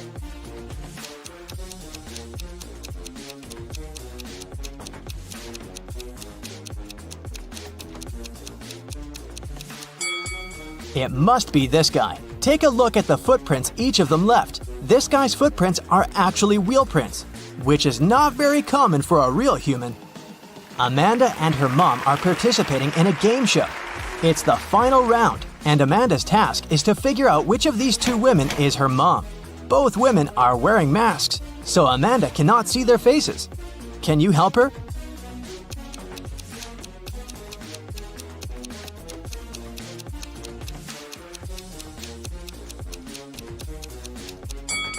Pay attention to the woman's hair color. Amanda is redheaded. This woman has red hair too, so I'd bet it's her mom. In any case, Amanda must know what color her mom's hair is, so she's safe here. Local police got information that their little town had been invaded. Officers started walking around asking for people's ID cards. I'll show them to you one by one, and you must decide who looks suspicious. For example, this one. What's your verdict?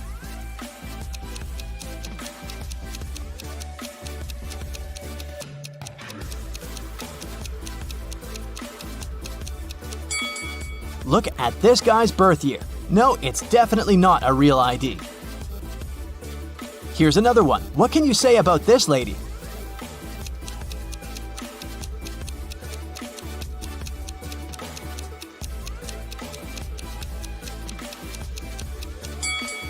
Look at her place of residence. It's just the name of some place. There's no mention of a state or country. Nope, this person is suspicious too.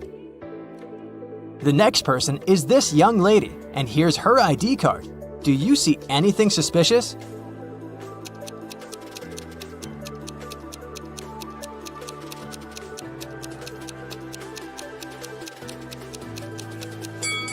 She seems fine to me. I'd let her go. Another one. What about this person?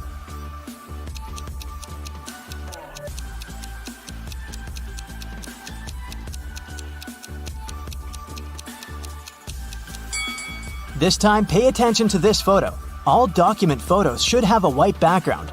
This one isn't an officially issued ID card, so I'd say he's suspicious. I have the last suspect for you. What do you say? Is there anything we should be concerned about?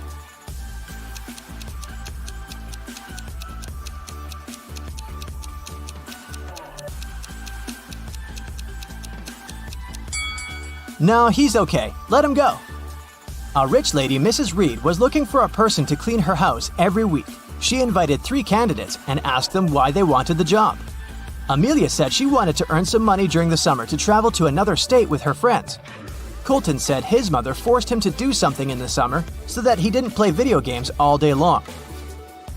Danica said she was totally broke and needed money to survive. When they left, Mrs. Reed saw that her diamond necklace was missing. She guessed that one of the candidates had stolen it, so she invited them again. Take a look at them and figure out who the thief is.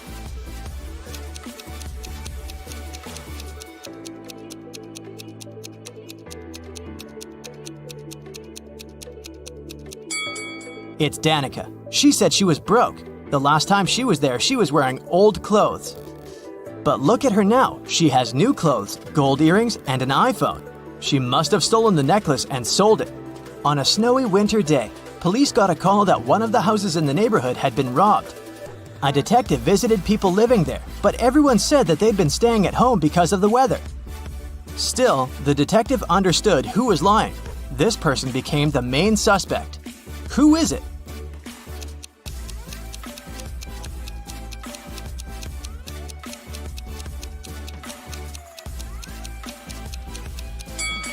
It must be the person living in this house. He said he'd been staying at home, but he obviously parked his car after the snow had already built up on the driveway. So, the car was away for a while. Why would he lie? Another day, another crime. Mr. Spencer, a businessman, was robbed. He said he'd had a heavy safe full of cash in his bedroom. Now it was gone, and he was worried that he didn't have any proof that he'd ever possessed it. Still, a detective said that he believed the man and asked for details. How did the detective know the businessman wasn't a liar?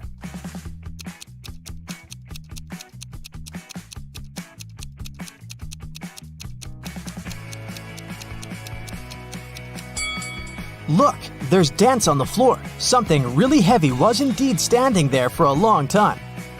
There was another robbery in a small town. And the main suspect was Damon, the victim's old friend turned enemy and ex-business partner. The next day, on August 7th, the police paid Damon a visit. He wasn't at home. When they reached him by phone, Damon said he was on vacation in Greece and that he left a week before. The police examined his apartment.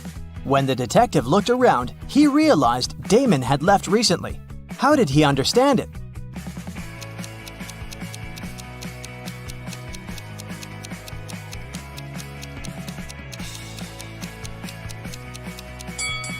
Look at the calendar on the wall. It says August 6th, which is the day of the crime. If Damon had really left the week before, his calendar would date back to the day when he departed, instead of yesterday. In a small town, someone had stolen all the chicken nuggets from a local store. The store owner called the police and they started the investigation.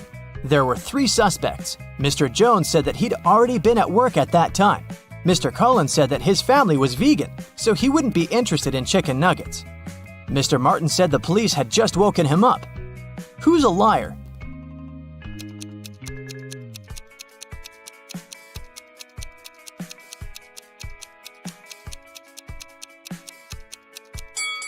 The thief is Mr. Collins. He said his family was vegan, but look, they keep chickens. That's suspicious. Someone stole a bike in a small town, and the police were working hard to find it. There were 3 main suspects, all of them teenagers. Ava said that she'd been out with her friends and had just returned home. Brian said that his mom had made him paint a fence, and that's what he'd been doing. Caleb said he'd been playing with his brother in the garden. Who lied?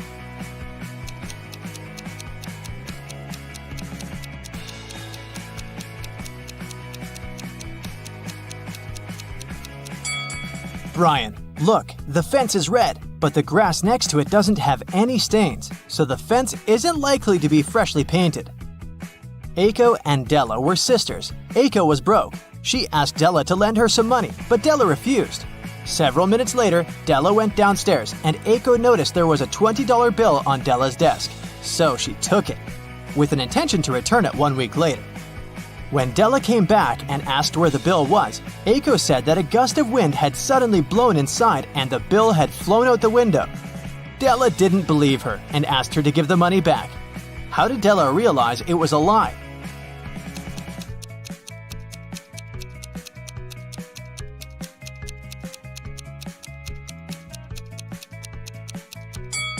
If a gust of wind had blown into the room, nothing would have flown out of the window.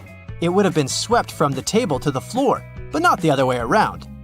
Taylor finished another awesome ice fishing session. He packed up his gear and walked back home with his dinner. Halfway back to the car, he realized he was being followed by a hungry cougar. It started chasing him. Taylor was so close to his car, but the cougar was gaining on him. What should he do?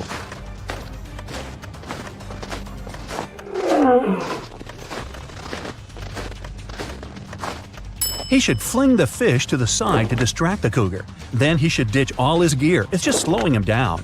That way, he's got a chance of making it to the car before he turns into Cougar Chow. Well, you find yourself in a pitch-black room. The room is huge and there are many hallways and corridors leading to unknown places. You need to find your way out before the room starts heating up like an oven. You only have 2 minutes. You can feel some pipes on the wall but nothing else. How can you save yourself?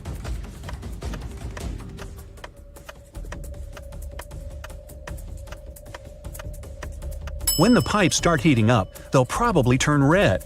It'll already be super hot by then, but you'll have just enough time to figure out the layout of the room and find a way to escape. Angela decided to go for a nice walk in the forest. About an hour in, she tripped and spilled all her water. No problem. Right in front of her was a tiny lake, and close by a small stream and a cactus. Which one should you use to get herself a refreshing drink of water?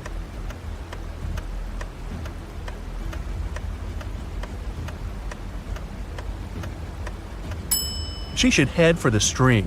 That lake isn't moving. That means it probably has bacteria living in it. And a single cactus won't have enough water to quench your thirst.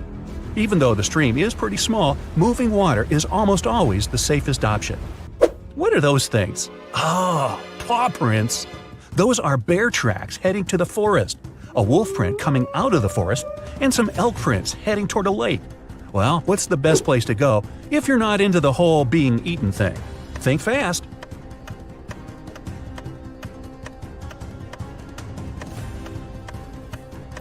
The bear going into the forest probably scared that large dog off. Oh, you thought those were wolf prints? Not likely. Wolves mostly travel in packs. The bear is most likely chasing the elk, so they'll both end up at the lake. That means the forest's safe for now. You're stuck in a well in a small village, and the water's already up to your knees. There's a rope leading to the mouth of the well, but it's definitely not strong enough to hold you. You look around and find a bucket, some clothing, and a lighter. How do you escape?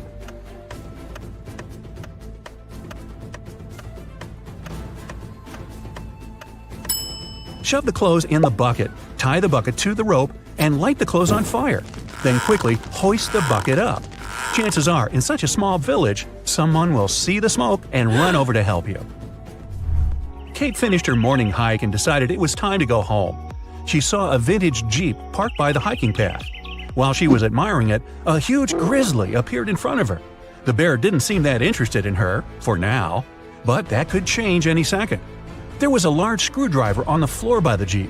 What can she do to make sure the bear won't be interested in her?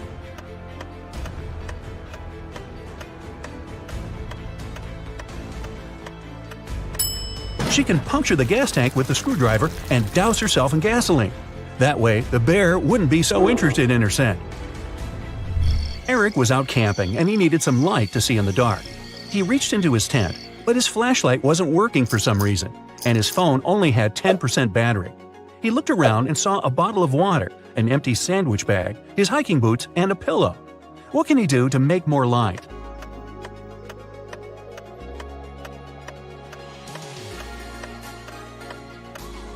He can take his phone and put it right next to the water bottle. The water inside the bottle will diffuse the light, making it much brighter. Adrian and Jack went rock climbing all day, then realized it was time to head home. After a long walk through the woods trying to get to their car, they realized they were totally lost. They'd never been in these woods before. They didn't have a clue what to do. What's worse, Jack collapsed from exhaustion and couldn't take another step. Adrian tried to lift him up, but Jack was too heavy. Night was approaching. He tried to call for help, but neither phone had any signal. His only choice was to venture out and seek help. He checked both gear bags and found a small pick hammer, some ropes, some sturdy locks, and a harness. What should he do?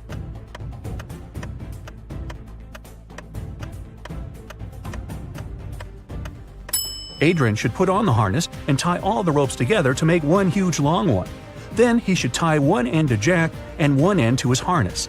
That way, if he got lost in the woods, he'd be able to find his way back to Jack. That's one long rope. Nora's family was out for the day, and she was going to surprise them all with a triple chocolate raspberry cake. Right after plugging in her mixer, she heard a small pop, a fizz, then the electricity shorted out, and her precious mixer broke out in flames. Her phone was in the other room. Quick, help her. She's got to stop the flames from getting worse while she sprints over to get her phone and call for help. What should you do?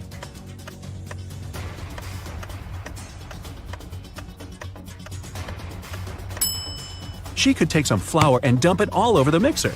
It'll tame the fire and buy her enough time to call for help.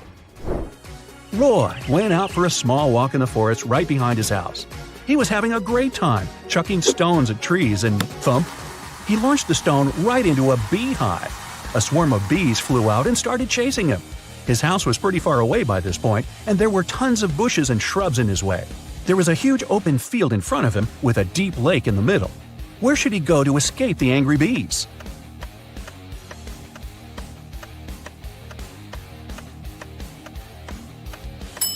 Jumping into the water to escape from a swarm of bees doesn't work. They'll just wait right above you and sting you when you resurface to breathe. The trick is to run as far away as you can. Head for the house and shut the door, Roy. Mandy and Barbara are both making a birthday dinner, but one of them is a killer. Take a look at the image. Can you figure out who is the killer?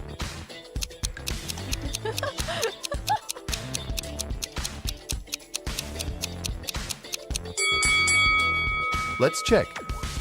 Mandy, the woman on the left, is making burgers, and Barbara, the one on the right, is making a cherry pie.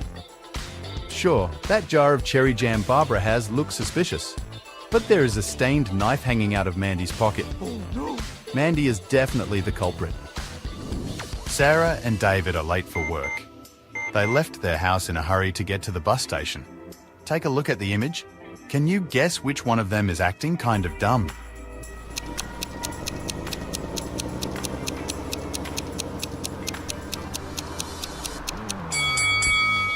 Sure, David is trying to catch a bus that's already left the station, but Sarah is running in the opposite direction of the bus. Sarah is acting the dumbest in this case. Mark and Lisa have both said they could bring cakes to their office parties, but both of them are having a tough time baking the cake.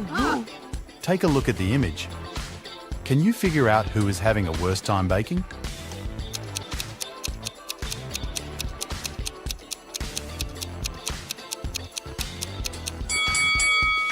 Let's see what we have here. Mark is trying to mix ingredients, but doesn't have a blender to mix. And Lisa's doing the same, but the oven won't turn on. It's definitely Lisa. Mark can mix it with a spoon, but Lisa can't cook without an oven. Becca wants to cross the Sahara Desert on camelback. She knows it's a risky journey. All in all, it will take her 6 days to do it, but there's a problem. She can only carry enough food for 4 days. None of her friends have all 6 days available. They can only do bits of the journey. How many friends should she invite, knowing they can all share their food with one another?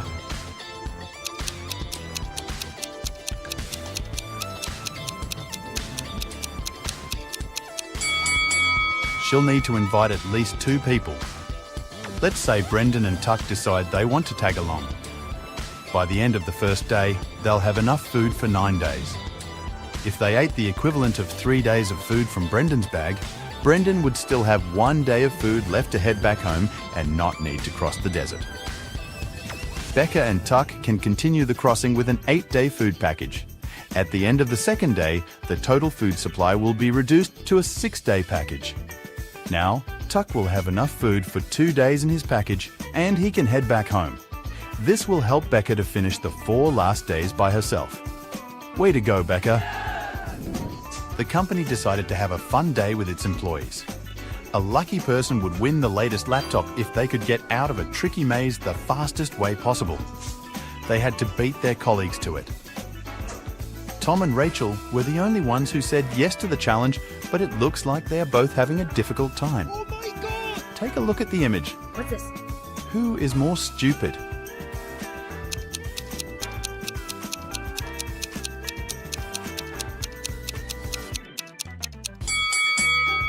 Let's see. Well, Tom lost his glasses and he couldn't see anything. It's like he is trying to walk through the maze in a blindfold. And Rachel, she just needs to turn her map the other way around and she'll make it out okay. Oh my god.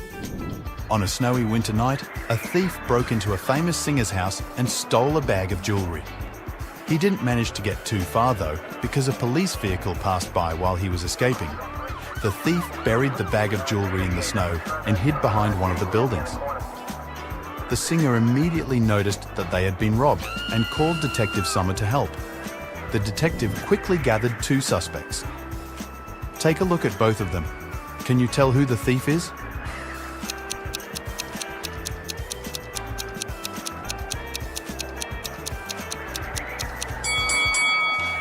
If you dig snow with your bare hands, they will most likely turn red. Take a look at that guy's hand. They are burning red. He must be the culprit. Oh no! Holly and Polly grew up in a middle-class suburban family. They went to nice schools and universities. After they graduated, both of them moved to New York City to follow their dream jobs. But while Holly succeeded greatly in her career, making a lot of money, the same didn't happen for Polly. Today, Holly is rich and Polly is broke. Take a look at the image of both girls inside their apartments. Can you guess who is who?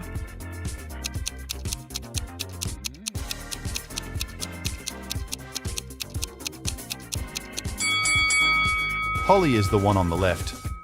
Although she looks like she owns some nice stuff, all of her home decor has price tags on it.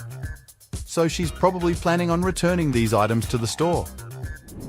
Brendan was camping alone in a remote location. He left his campsite and hiked 3 miles south. Then, he turned east and hiked for another 3 miles. After that, he turned north and hiked for another 3 miles. After walking 9 miles, he was back to the exact same point from where he had left off. Plus, he got there just in time to find a bear trying to open his tent and steal his food. Take a look at the image. Can you guess the only place in the world where Brendan could be right now?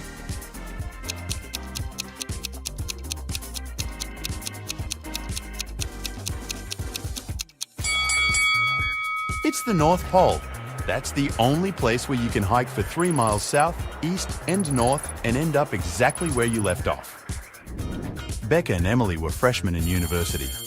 They needed to go through a test to get into the very selective club. The test was to pick 25 red apples, 47 green apples, and 3 yellow apples in a huge garden. Take a look at the picture. Who do you think is acting pretty dumbly here?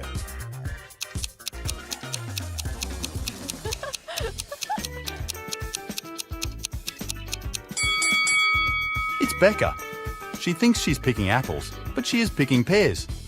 She should have noticed that they were a different shape. Richard was road tripping through the south of France by himself. One afternoon, the road he was on got foggy and he ended up getting lost. The next town he stopped in was deserted. There was no one there. He was hungry and tired, and all he could see were 3 doors leading to different buildings. It was written that behind the first door there were a ton of pastries. Behind the second door there was all the water he could drink, and behind the last door there was a stash of €1,000,000. Which door should Richard open first?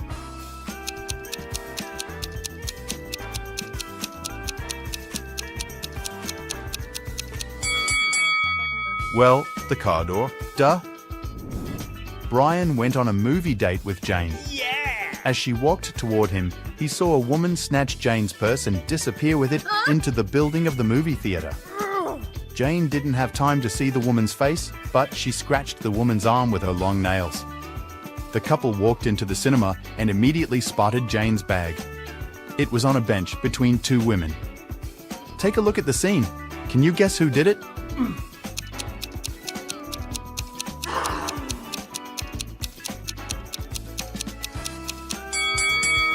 Since Jane scratched the woman's arm, the thief should have a sore arm. The woman on the left was wearing long sleeves, so she probably wouldn't get hurt.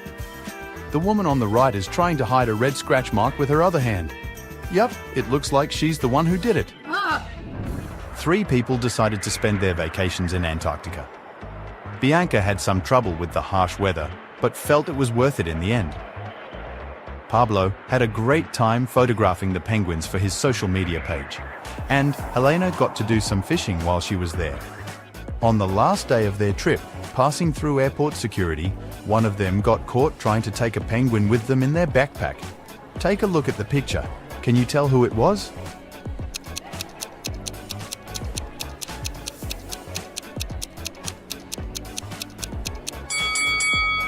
Let's see what we have here.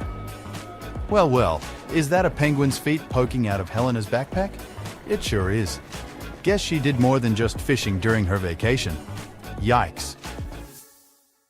Old King had no heirs to the throne, but he needed one, so he asked the smartest young people in the kingdom to gather at the palace.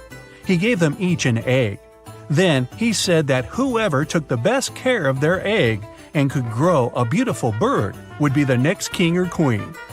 Half a year later, the young people came back with gorgeous birds of different kinds. Only one girl, Scarlet, came back empty-handed. She said she couldn't do it. Surprisingly, the king announced her to be the next queen. Can you explain why?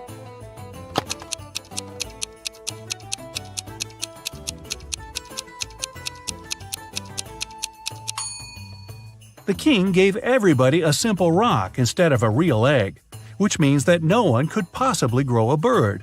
Everyone else cheated except for Scarlet, and the king realized she was the only one who would make a good and fair queen. Ariana wanted to have some pocket money, so she started to work at a bookstore.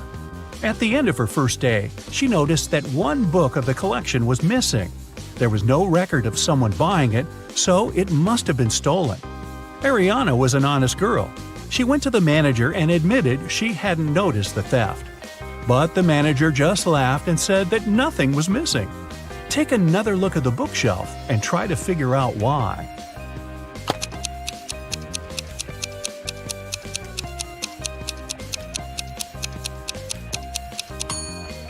The collection only has 8 books.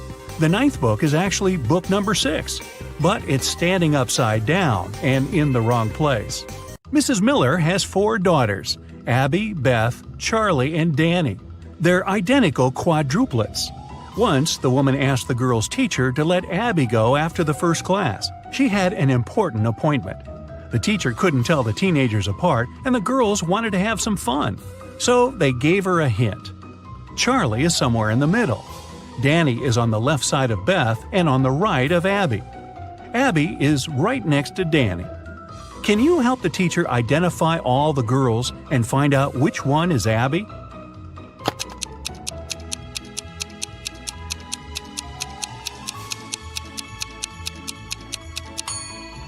So we know Charlie is somewhere in the middle, and since Danny has someone on both sides, she's somewhere in the middle too. If Charlie is the second, Danny must be the third, and since Danny is on the left side of Beth, Beth must be the fourth, and Abby the first. But it can't be true, because Abby and Danny are supposed to be next to each other. But if we switch Charlie and Danny, Danny will be right next to Abby, but still on the left side of Beth. It means that the right order is Abby, Danny, Charlie, and Beth. Abby is the first girl. Mrs. Jones' friend called her to say she had just seen one of her sons at a party, but she wasn't sure which one it was. Mrs. Jones never allowed her sons to go to parties. She asked them if any of them had been there, but the guys denied breaking the rules. Mark said he had been studying. John said he had been practicing for his piano class. And Ethan said he had been playing computer games. Can you figure out who's lying?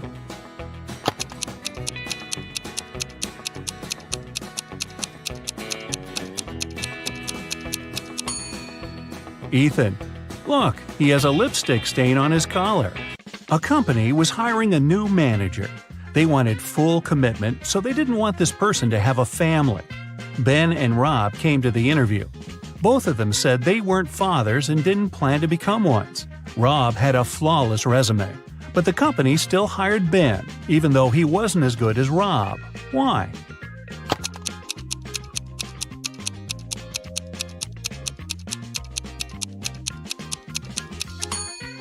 Before the interview, Ben had to take his teenage daughter to her ballet class. After that, he accidentally brought her pink ballet backpack with him. The HR specialist noticed it and realized Ben had a daughter. In June, all students had their final math exam. The professor looked at them and understood that one of them was going to cheat. Who was it, and how did the man figure it out?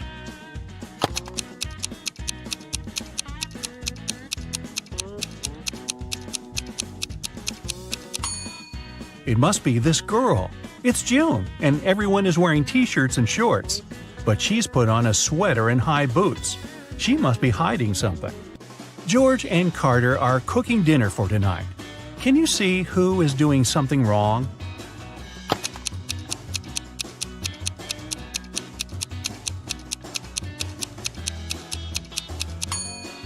It's Carter. Look, he's using rat poison as a salad dressing instead of oil by accident. I think I'll skip the salad tonight. Liam and Owen were camping in a forest. Suddenly, they saw a bear near their tent. Liam decided to run away, and Owen froze and stood still. Who is in danger?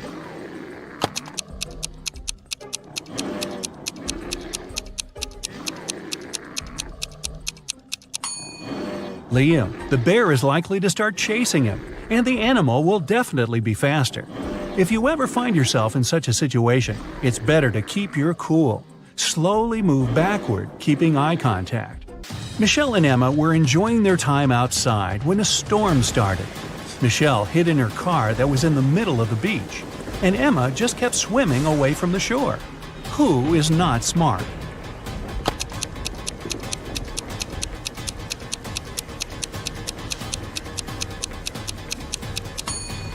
Emma. She should get out of the water immediately and join Michelle in the car. It's dangerous to touch water during a thunderstorm. Two friends, Tom and James, went swimming after school. They found a nice spot and decided to jump from a cliff. Can you tell who's in danger?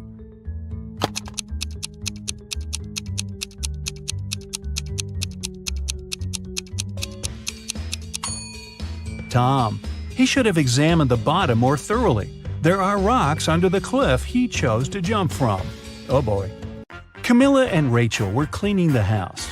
At some point, both women entered their teenage children's bedrooms. Camilla noticed her son's phone and decided to check it. And Rachel found her daughter's diary and opened it. Who's in trouble?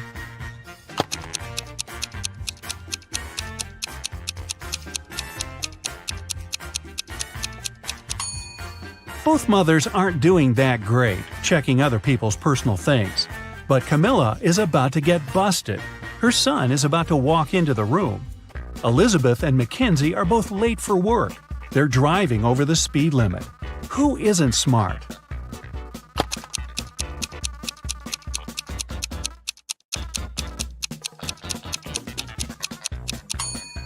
Elizabeth. Too many random things are lying around in her car. In case of an accident, they may hit her. Two guys, Mike and David, came to the prom looking gorgeous, but one of them isn't as rich as he wants to seem. Can you tell who it is?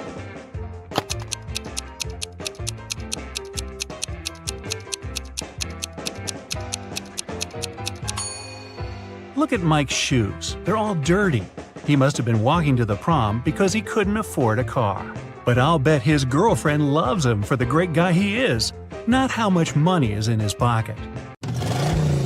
Hey, meet Callum, the world's best detective. You ready for a ride-along? Let's go. It was a rainy and gloomy day, and Detective Callum was having a snack in his office.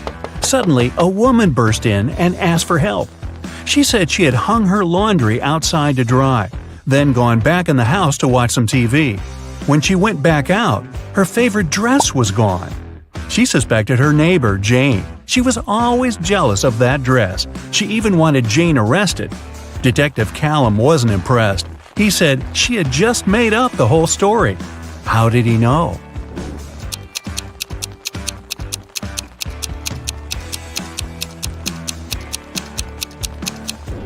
It was a rainy day. Who'd be silly enough to hang their laundry up outside?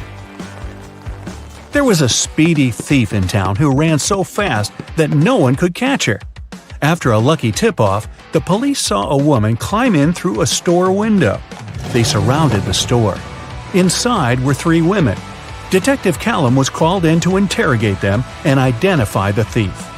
When the detective arrived, he didn't even need to ask a single question. He knew exactly who the thief was. Which one was it?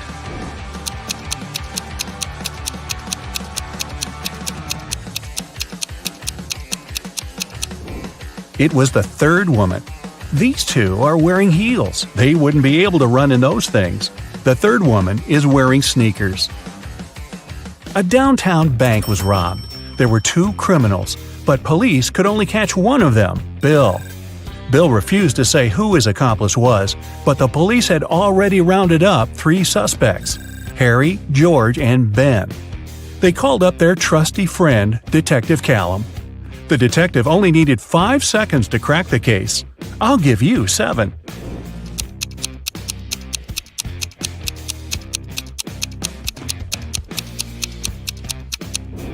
It's Ben. Look, he has the exact same tattoo as Bill. Several women had gone missing recently, and even though it was a small town, police just couldn't catch a break. No clues for months. One day, Callum spotted the kidnapper going into a small abandoned shed. When he burst in, he found himself looking at 3 women. They all said they were locked in this small room and hadn't been out in months. But Callum knew one of them must be the kidnapper who was just pretending to be a victim. The first woman said her name was Genesis. She had been there about 8 months. The second woman, Tatum, said she had been there about 6. The third woman, Chloe, said she'd only been locked up for about 2 months. The detective knew exactly who the kidnapper was. Do you?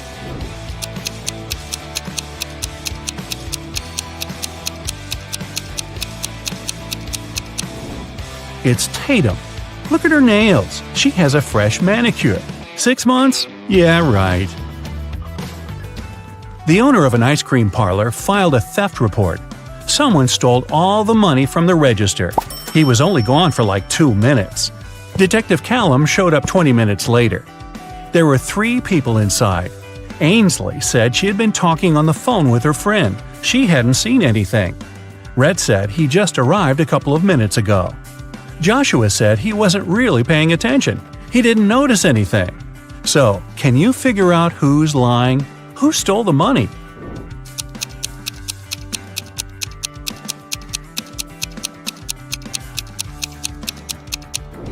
Rhett said he had just arrived, but his ice cream's already melted. Liar. Phoenix wanted to get her dad the best birthday present ever, but she didn't know what he wanted. She decided to break into his laptop to see what he had saved in his online shopping cart. One problem, the laptop required a password, and Phoenix didn't know it. Luckily, there was a note next to it. She sent a picture of it to her friend, Detective Callum. He solved it right away. Can you?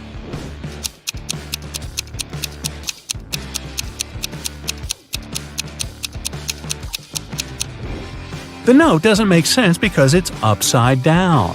Flip it over and you'll see a sequence of numbers 88, 89, 90, 91. The numbers before it are 86 and 87. So the password is 8687. Detective Callum traveled to a small neighboring city where young women were being kidnapped every day. 4 had already gone missing. They all lived on the same street. Their names were Ava, Bella, Celeste, and Daphne. There were only 3 women left on the street: Ava, Riley, and Georgia. Callum had to act fast. Who would be the next target?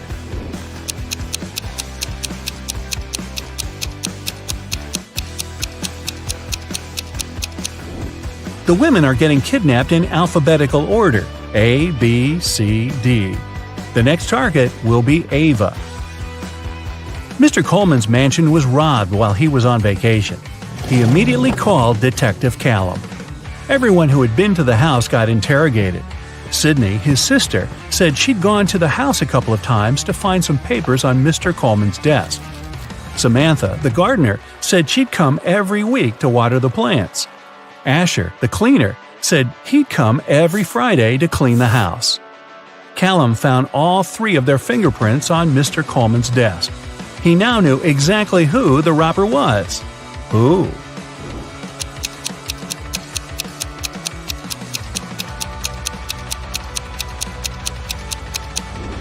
It was Samantha, the gardener. Sydney and Asher had a reason to touch the desk, but Samantha wasn't even supposed to be in Mr. Coleman's office. There aren't any plants in there. A rich woman was robbed on her private yacht during a ferocious storm. A witness said they saw Kai watching the woman right before she was robbed. Kai denied everything and said he was in his cabin at the time writing a letter to his wife. Detective Callum asked to see the letter. 5 seconds after Kai handed it to him, Detective Callum put him in handcuffs. Why?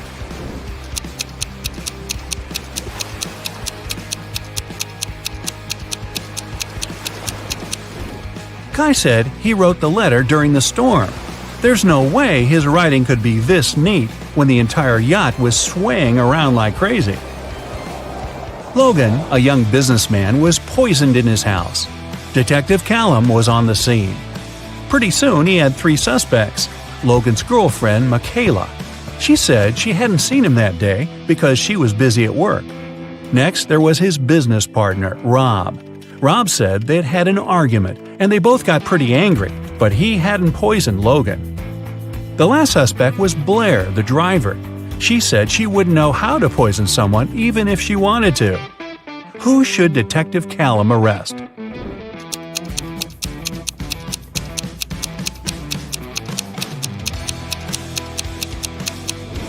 Look, there's fresh lipstick on Logan's shirt. It matches Michaela's. But she said she hadn't seen him that day. Suspicious. Eloise found her friend Fleur poisoned in her room. She called Callum and told him she was walking past Fleur's house and noticed her light was on. She texted her, but Fleur didn't respond. She got really worried, so she broke a window, climbed in, and found her on the floor. But Detective Callum didn't believe her. He immediately arrested her for poisoning her friend. Why?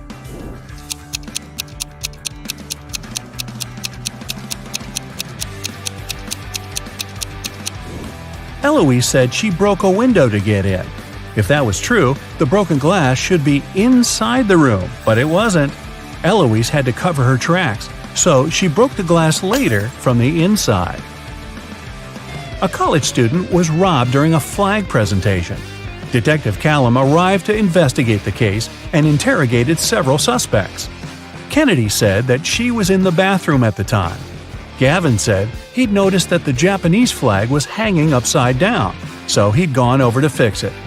Eleanor said that the student who was robbed was her best friend. She would never do that. Who's guilty?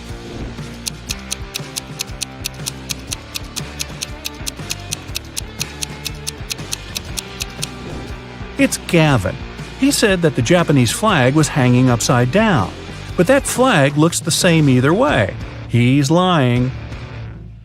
Someone stole a diamond necklace at a private VIP party. The police followed the robber into a boutique store. There were 3 customers and they didn't know who the robber was, so they called Detective Callum.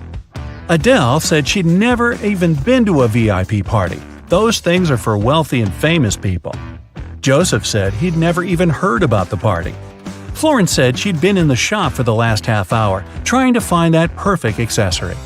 Who should Detective Callum arrest?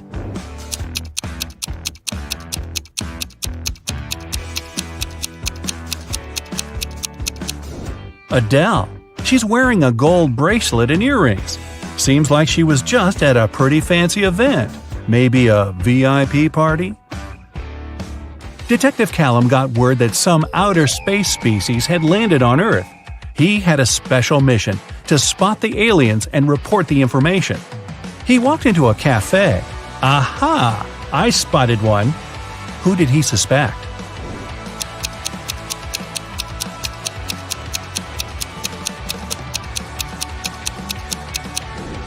It's that dark-haired guy. He has 6 fingers. Mr. Brown, a wealthy businessman, was robbed last night. Detective Callum arrived as soon as he could and questioned 3 of Mr. Brown's neighbors. Mrs. Jonas said she got back late last night and went straight to bed. Mr. Polson said he'd always wanted to see the ocean, so he went on vacation to Bolivia. He just got back about an hour ago. Mr. Tanner said he'd spent the whole day working in the garden and went to sleep around 8 p.m. Who did Detective Callum arrest?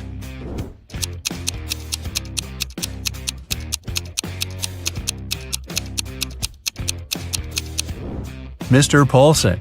He said he went to Bolivia to see the ocean, but Bolivia isn't next to an ocean. Richard ran into his boss's office. Finn had just hit him in the bathroom for not helping him with his weekly sales presentation. But Finn denied it all. The boss called his golf partner, Detective Callum. He arrived, looked at Richard and Finn, and somehow knew that Richard had lied. How did he know?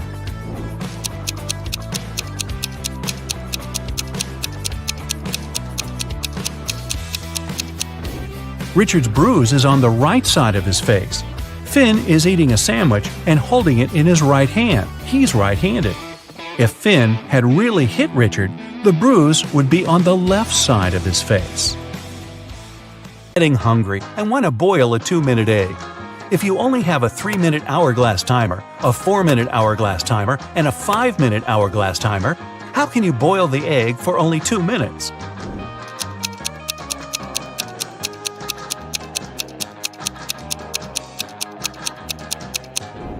When you see the water boiling, turn the 3-minute timer and 5-minute timer over. When the 3-minute timer runs out, you need to put the egg in the boiling water. You'll have 2 minutes on the 5-minute hourglass timer, and when it finishes, take the egg out of the water and enjoy your meal. Mr. Wright had a small store in Chicago called 5 Flags, but there were 6 flags hanging outside. He could easily correct that mistake, but he didn't. Can you figure out the reason?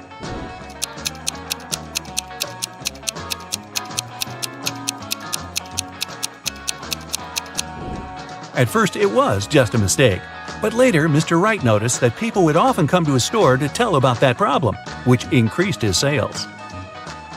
A wise king realized he was tired of all the hard work he had to do, so he decided to find someone who could replace him. He decided to make a challenge, and the one who nails it will become the new king. Anyone who wanted to take the throne needed to put a whole cucumber into a glass bottle without cutting the cucumber or damaging the bottle. The participants had a week to do it. This challenge seemed to be impossible, so only 5 people decided to take part, and there was only one winner. How did he put the cucumber in the bottle?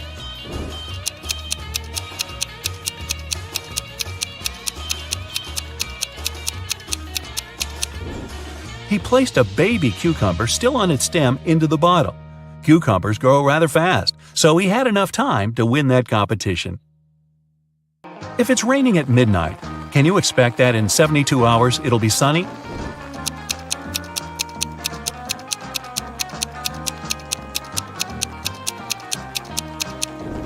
Nope, in 72 hours it's going to be night again.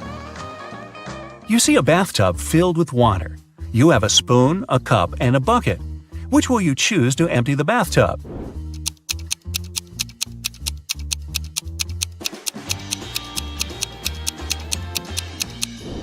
Obviously, choose to pull out the plug. Allison majored in math at university. Her roommates wanted to test her intelligence. They took 3 envelopes and wrote short messages on them. Then they put the answers to Allison's exam questions in one of the envelopes. Only one envelope had a truthful message written on it. The other 2 were false. Allison wasn't allowed to open the envelopes and could only pick one. The first message read, "There are no exam answers here." The second was, "The exam answers are here." And the third message read, "The exam answers aren't in the second envelope." Which envelope should Allison pick?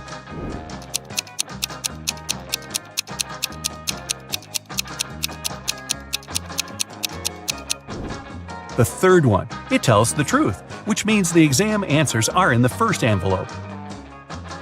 Joanna and Josh were on their honeymoon in France. On the first day, they went on a city tour around Paris and left all their stuff in the hotel room.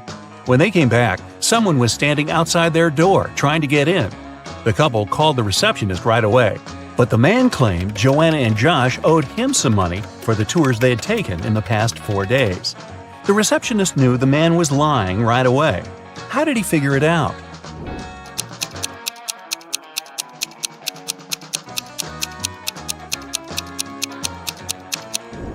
It was the couple's first day in the hotel.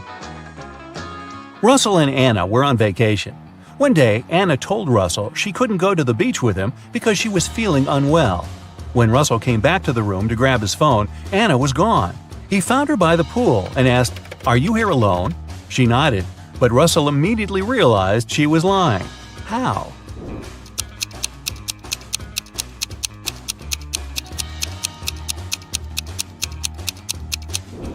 There were 2 soda pops on her table and 2 fruit platters. Apparently, this was also going to be Russell and Anna's last vacation together. Gregory was on a mission to take some nature photos for his blog. As he was walking through the forest, he fell into a deep pit. He tried to climb out of it, but in vain. When he held onto one rock, it gave away, and water started to pour inside. The pit was filling fast. Gregory saw a deflated ball, an empty barrel, and a piece of wooden board. What should he use to get out of the pit?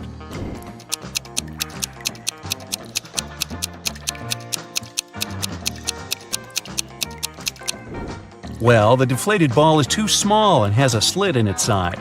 The wooden board won't support his weight. The best option is the empty barrel. It'll keep Gregory afloat. Paul and Pauline left for their honeymoon and asked their neighbor to look after their house. When they returned, the woman found out that she had lost all her expensive jewelry because of a power outage. The woman had hidden her jewelry in a supposed safe place. The house wasn't robbed. The neighbor was an honest person. The jewelry got lost by accident. What happened?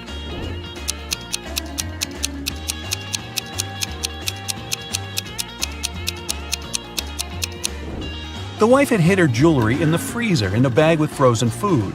After the power failure, all the food spoiled. The kind-hearted neighbor decided to help and threw away all the bad food, together with the jewelry. Lisa was a famous top model. She was found unconscious in her dressing room during a photo shoot and taken to a hospital. Doctors said she had a severe allergic reaction, but when Lisa came to her senses, she insisted she hadn't eaten anything all day. The model's manager was very concerned and interrogated everyone who'd been around. Lisa's stylist said that she had applied Lisa's makeup and indeed hadn't seen her eat anything. The cleaning lady said she had cleaned the dressing room with organic, non-allergenic products. Lisa's main rival, Nora, said that she'd been watching the shooting all day long. She hadn't noticed anything suspicious. Who's the culprit?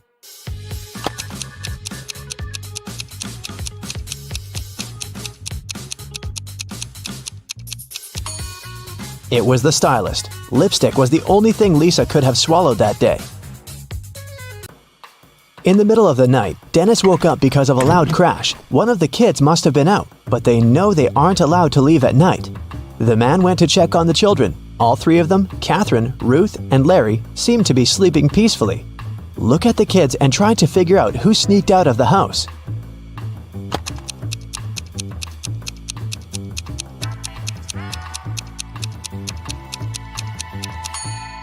It was Ruth. There's a dirty sneaker hidden behind the curtain and several pieces of French fries under her bed.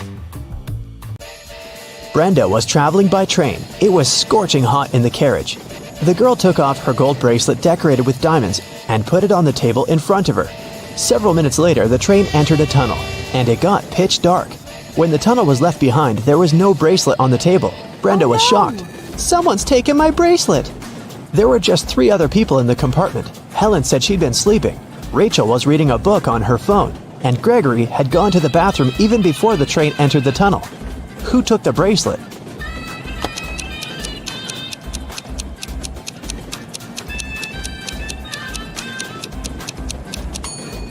It was Helen. At first, she had her sleeves rolled up, but now they're covering her arms down to the wrists, hiding the bracelet. Sarah bought some ice cream on Saturday, but kept the flavors in secret. When she woke up on Sunday, all the ice cream was gone. She asked everyone in the house if they knew anything about it. James answered he had gone to work early that morning and hadn't seen anything. Mary said she wanted to have the new caramel ice cream in the afternoon. She felt bad she was going to miss it. John didn't even know there was ice cream in the house, but he was looking forward to trying it. Can you figure out who knows something?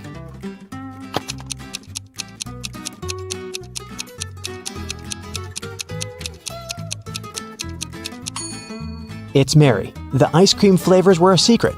She couldn't be sure there was a caramel taste among them. Can you tell who's a real mermaid here?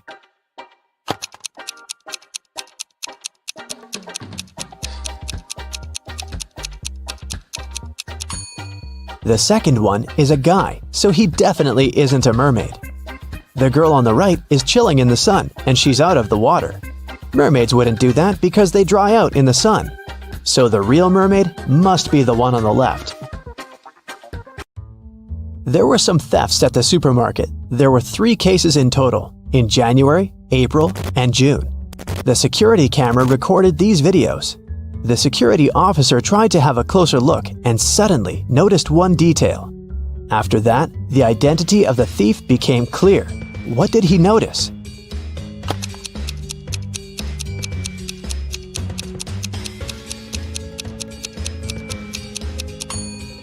It was the pregnant woman.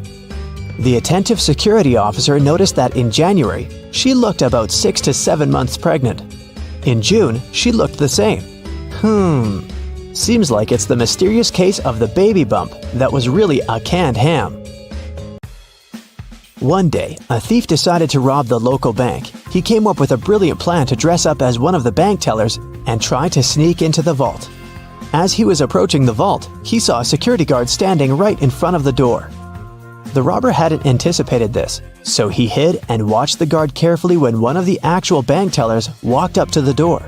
The security guard said 12. The worker answered 6 and got in.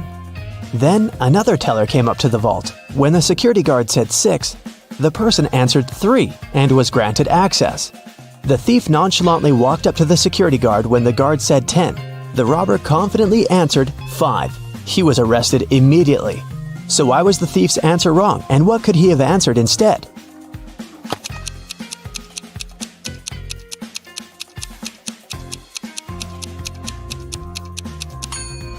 The response has to do with the number of letters in the word. 12 has 6 letters, so the answer is 6. 6, in turn, has 3 letters, so the answer is 3. Well, you can see by now that the robber should have said 3. Looks like he wasn't as brilliant as he thought. Imagine you are being interviewed for a job opening at one of the world's largest companies. I'm talking about Google, Microsoft, or even Elon Musk's SpaceX. But to get your dream job, you have to pass a very tricky entry exam. I've gathered some of the questions that are actually used in these tests, so put on your thinking hat and don't settle for less than 100%. Good luck. We'll start out easy. The first riddle you need to solve is the 2-jug riddle. Here's the drill. Your mother asks you to measure 4 cups of orange juice using 2 jugs. The thing is, you have a 20-cup jug and a 36-cup jug. How can you do it?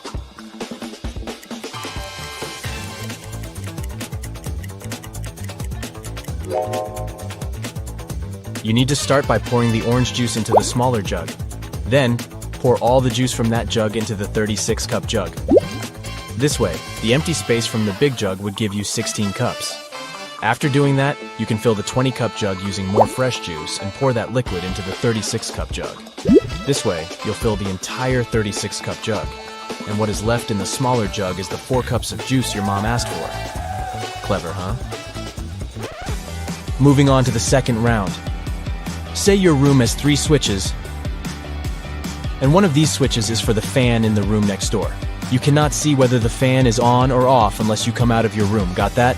Okay, so I need you to figure out what's the minimum amount of times you need to go inside the room next door to identify the correct switch that turns on the fan.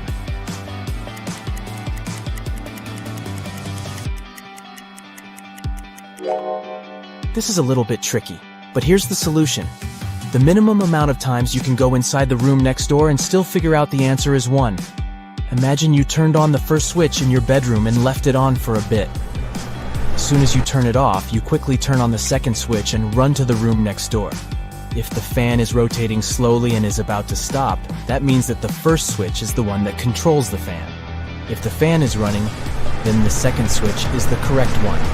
And if the fan isn't moving at all, then it was the third switch all along. Did you manage to crack this one? Hey, nobody said this was going to be easy. It's a mock job interview for a top-notch company after all. The third round is even trickier than the one before. An interviewer might ask you to solve this riddle to understand your pattern-finding capabilities. Let's say you were asked to watch a 6-lane car track for the day. Your job is to spot the 4 fastest cars out of 36. How many races would you conduct to find that out?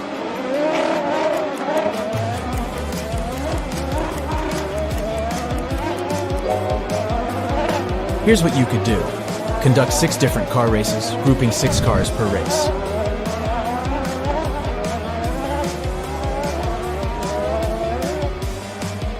After you determine the winner of each of these races, you conduct another race with the 6 finalists.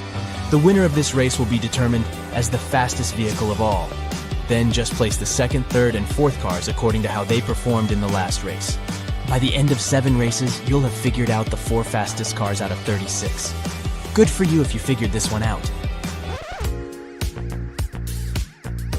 For this next riddle, you need to think logically and mathematically.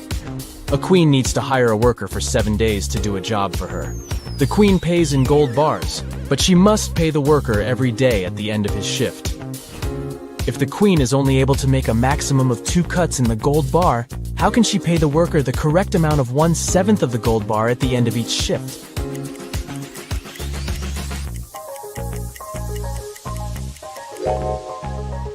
Let's see how this can work out. The queen makes 2 cuts in the bar, dividing it into 3 pieces.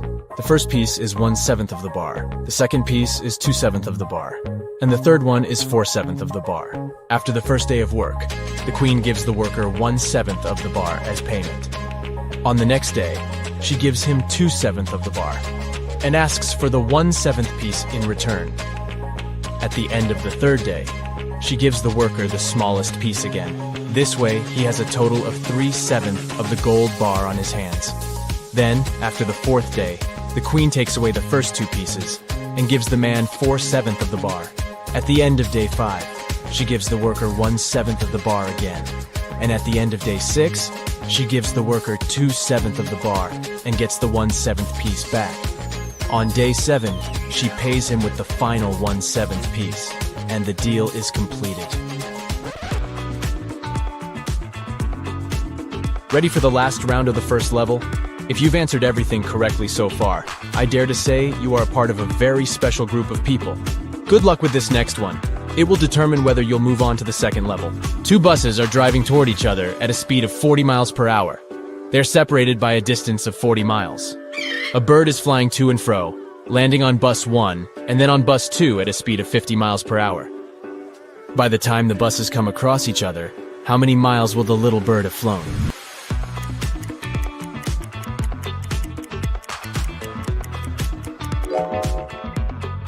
Math lovers, this one's for you. The first thing we need to find out is the time it would take for the buses to meet. To find that out, we should divide the distance between the buses by the combined speed of both vehicles. If they're both driving at 40 miles per hour, then their combined speed is 80 miles per hour. Since the distance between them is 40 miles, we divide 40 by 80. This will give us 0.5 hours or 30 minutes.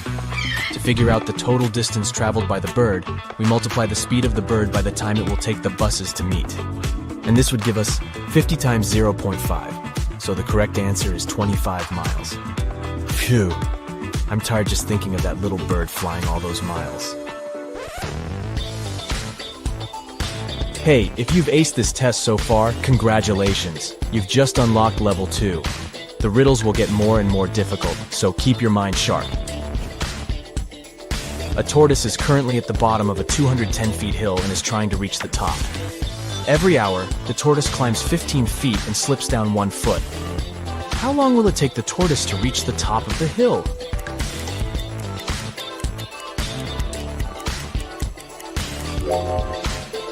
Here's the thinking behind this riddle. Every hour, our tortoise buddy climbs a total of 14 feet, right? Since it climbs 15 and slides down 1 foot.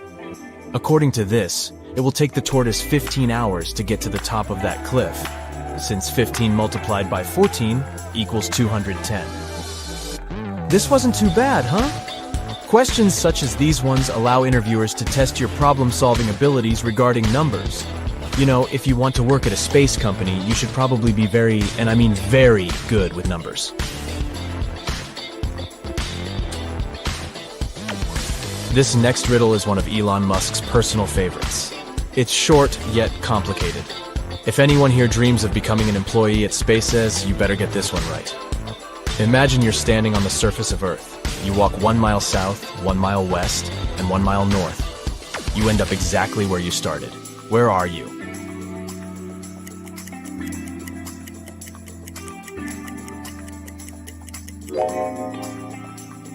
If you answered the North Pole, then you got it right. But the riddle doesn't stop here. If you weren't at the North Pole, where else could you be given the exact same instructions? Yup, the South Pole. Here's how this works.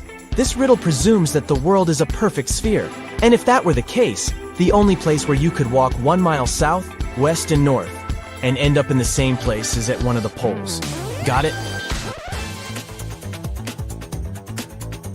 To get to level 3, you have to answer this riddle correctly. There are 2 strings in a room. All you know is that each string takes exactly 1 hour to burn. Your task is to time exactly 45 minutes, using the strings as your only source to find out the time. How can you do it?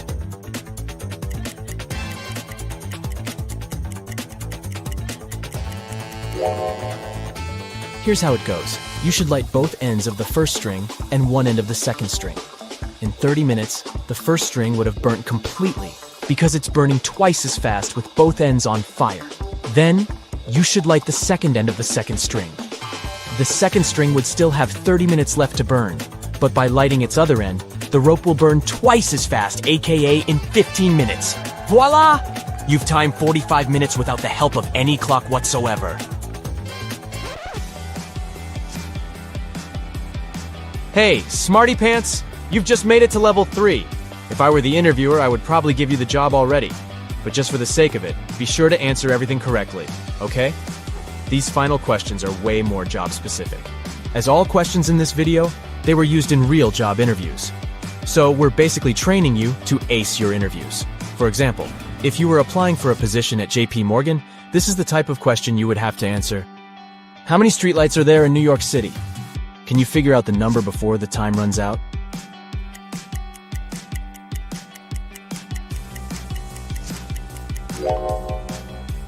As impossible as this might sound to guess the answer without a Google search, what JP Morgan wants to test is your estimating abilities. Here's the logic. New York City boroughs have an ordered urban grid, so your first task would be to estimate the number of horizontal and vertical blocks in each borough. Then, estimate the number of streetlights each block may have. Multiply that number by 5 since New York City is made out of 5 boroughs. And then you'll have your number. If it's somewhere close to 300,000, then you got it right. If you were applying for a position at a healthcare company, you'd be faced with this fruity riddle.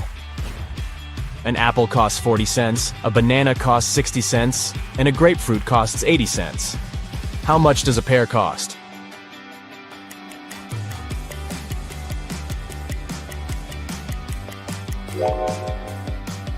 Yikes. I had to read it a few times before getting any idea of what to do with it. The key to answering this riddle is to focus on the vowels. If you charge 20 cents per vowel, the 2-vowel word apple will cost 40 cents. By this same logic, the 3-vowel banana will cost 60 cents, and the 4-vowel grapefruit will be 80 cents. In this scenario, a pear will cost 40 cents, and that's your answer.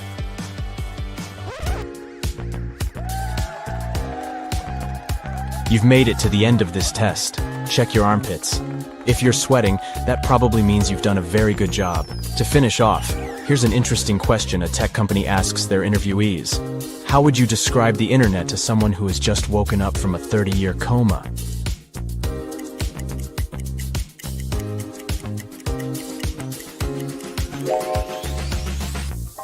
Different from all the other questions, this one has no right or wrong answer. You might try to compare it with something that existed 30 years ago, for example. Or you might just go into Spielberg mode and describe this near sci-fi world we are living in nowadays. Either way, I hope you've got the job. I've got a bunch of new riddles for you, oh great detective. Concentrate and crack them all like nuts. Look at this picture very attentively. One of these people attacked the artist, but can you figure out who it was?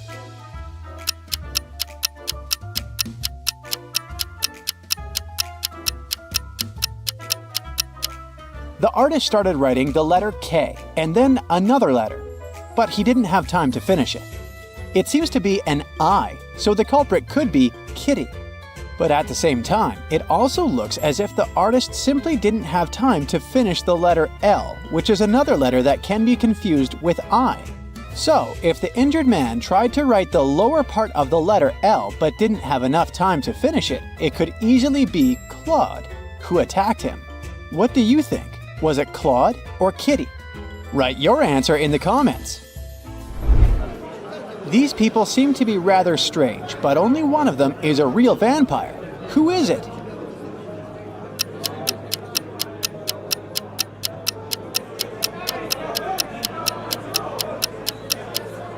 All of them are drinking something red, but it might be just some pomegranate juice.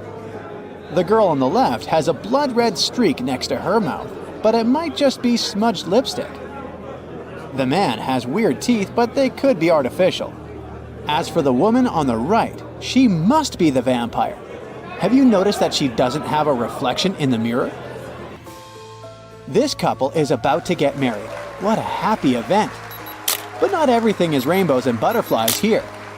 One of the people in the picture is actually an alien. Have you spotted this guest from another planet?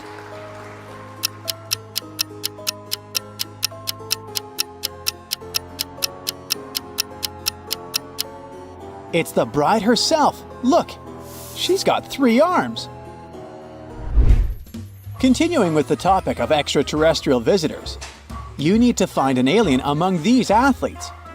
Can you spot anything unusual about them?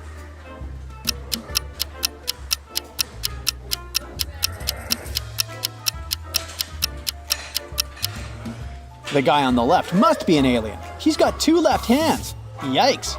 Creepy. Now this guy seems to be lost and confused. There are 2 doors in front of him, and both ladies seem friendly. But one of the doors isn't safe to enter. Which one is it?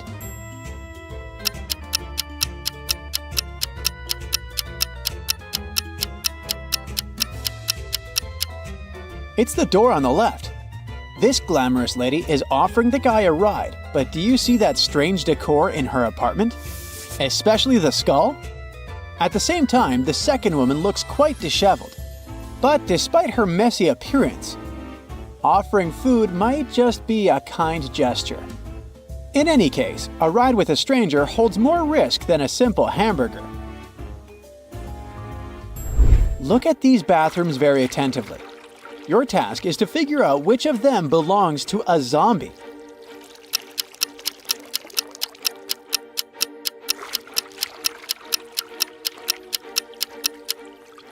Well, both bathrooms look kinda disgusting, but a real zombie leaves on the left. Do you see that glass standing on the sink in the left room? The zombie keeps his fingers there. Ugh. We've got 3 Miss School contestants here. They look pretty and all, but one of them is actually dangerous. Which one is it?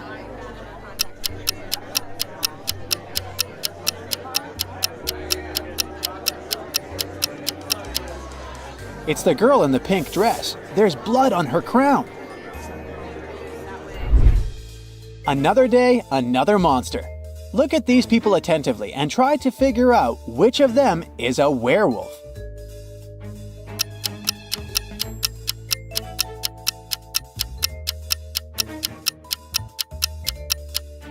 The man on the left is just wearing a mask. It's quite obvious.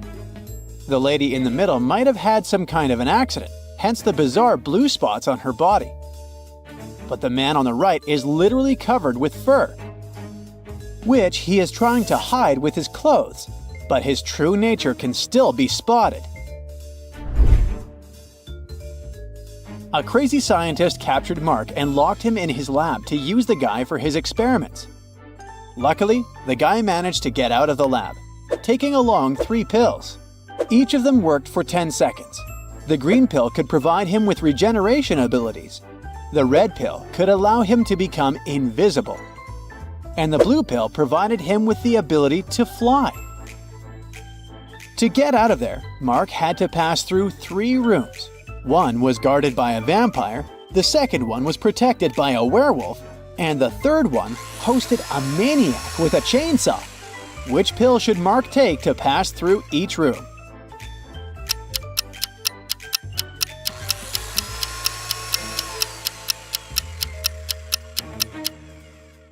Mark needs to take the invisibility pill to get past the vampire, the pill enabling him to fly to get past the werewolf, and the regeneration pill to escape the chainsaw.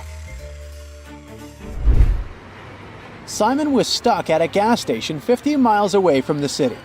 His car was broken and could be repaired only by the end of the day. Luckily, there were 3 drivers who were ready to offer him a ride to the city. Look at these people and try to understand which car is safe.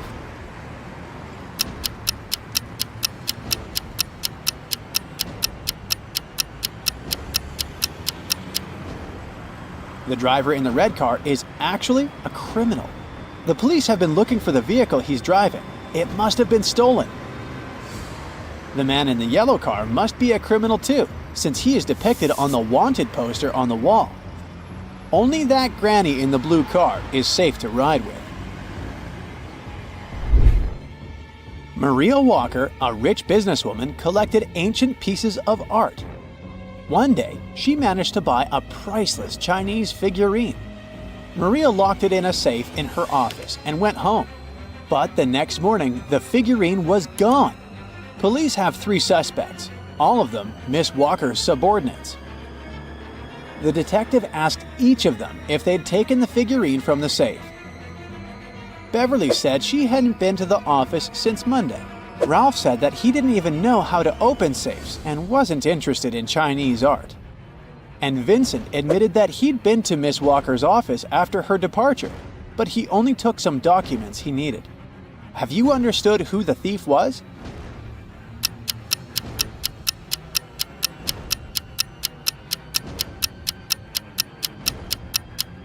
It was Ralph.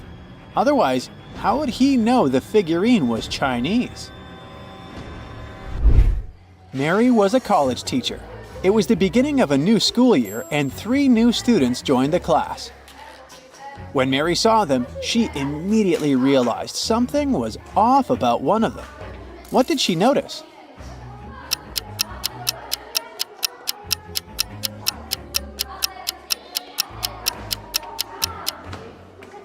The guy in the middle doesn't have a shadow. Logan worked as a security officer on a small cruise ship. One day, during a severe storm, he found Mr. Lewis lying on the deck. When the man came to his senses, he said someone had hit him on the head and had taken his wallet. Logan had 3 suspects. He visited them in their cabins. Linda told him she was feeling queasy because of seasickness. She couldn't even get up from her bed. Denise said she'd been watching a movie on her smartphone. And Philip said he'd been writing a letter to his wife. Logan immediately understood who had hit Mr. Lewis. Do you know?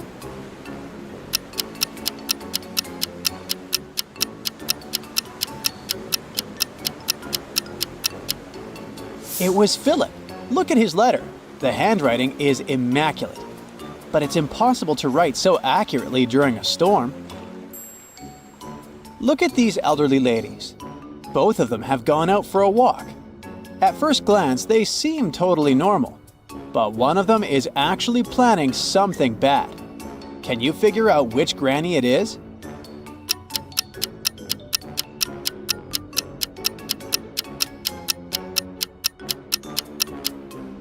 It's the granny on the right. She's got a file hidden in her knitting basket. Look at this explorer. He seems to be in a tough situation. There are 4 tunnels in front of him. The first one seems to be freezing cold, with some perilous-looking icicles hanging over the entrance. The second tunnel looks outright creepy. A giant shark is in the 3rd tunnel, and the 4th pass is covered with molten lava. Where should our explorer go?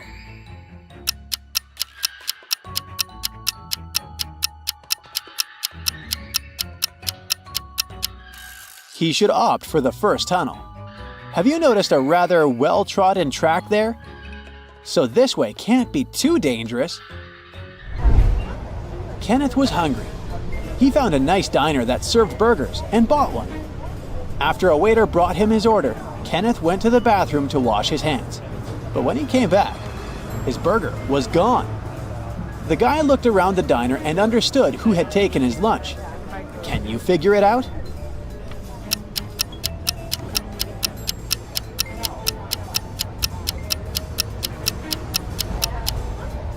It's this young woman.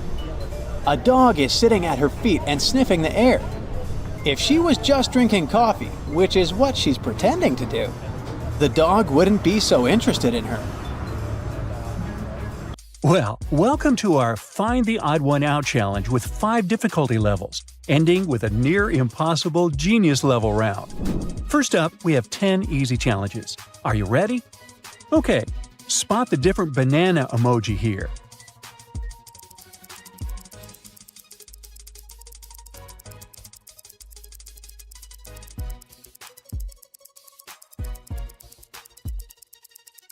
There it is, 3 bananas in total. One of these helicopters won't take off. Can you find it?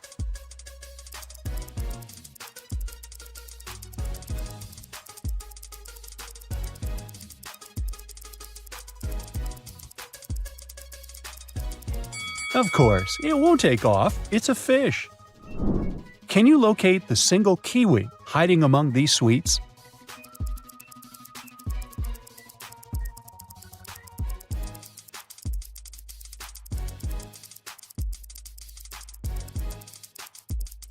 Look, it's right at the top.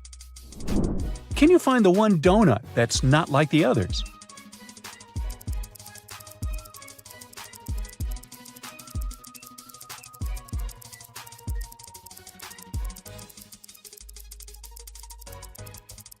Correct. That is a bagel with cream cheese. There is an odd one among these apple emojis. Got an idea?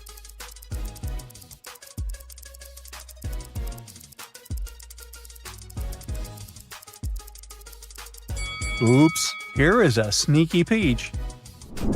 Cheese, sunflower, tomatoes, bananas. Which one doesn't belong on the list?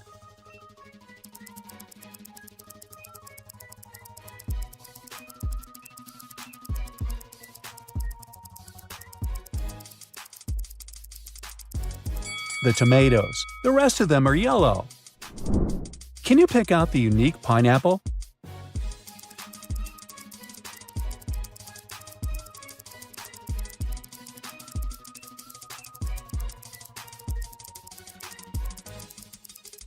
Hey, this one looks like SpongeBob's house.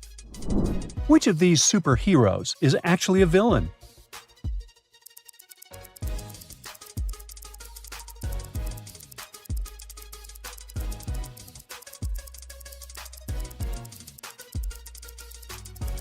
Busted. This sneaky outfit says it all. I'm all set for vacation. Which of these items doesn't belong in a suitcase?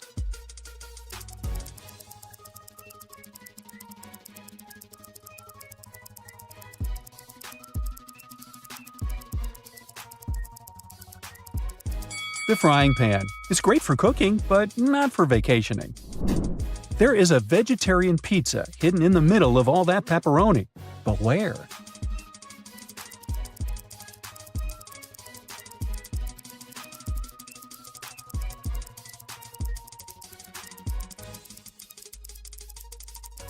Here is a cheese pizza. Oh, my favorite. Now we're moving on to the medium level with 10 more tests. Find the avocado that is different from the rest.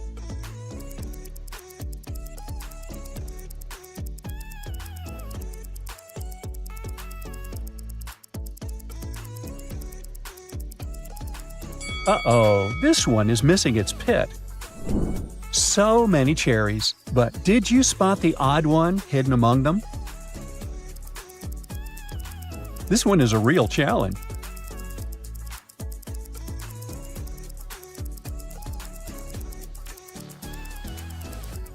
There it is, a raspberry. Nice catch. One of these hands looks different. Time to find it.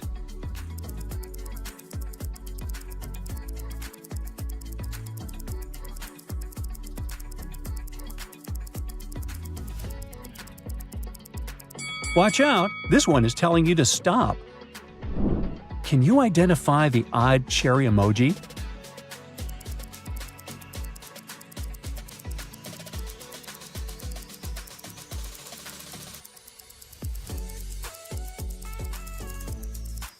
Awesome job, you found it! One emoji here doesn't match a perfect summer vacation.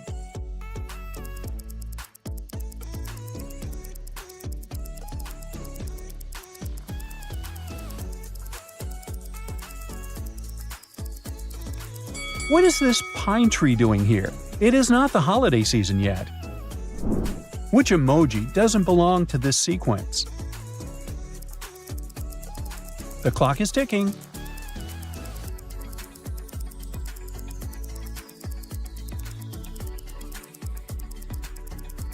Yep, it's the frog. After all, it's not a mammal. Memory challenge. First, pay close attention and memorize the location of each fruit. Ready?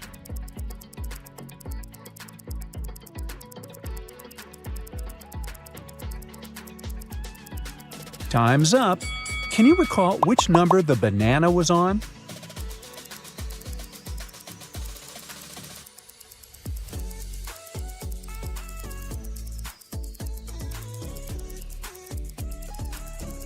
Correct! The banana is under number 3.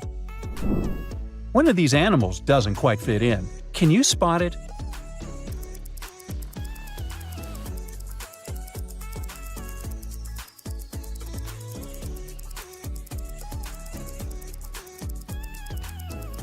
Amazing! A tiger trying to blend in with the lions. There is an avocado hidden in here with these pears. Can you find it?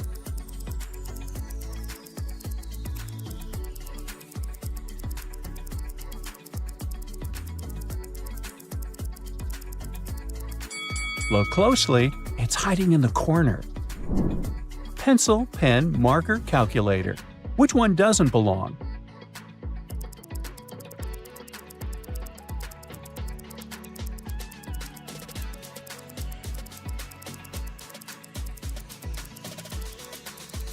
The calculator. The rest are used for writing. Alright then, let's ramp up to the hard level with 12 challenges. You've got this. An observation test. Find the emoji that shows up twice.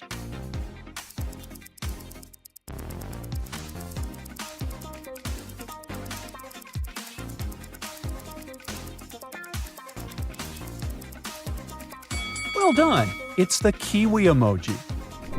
Can you spot the odd one out? Where is it?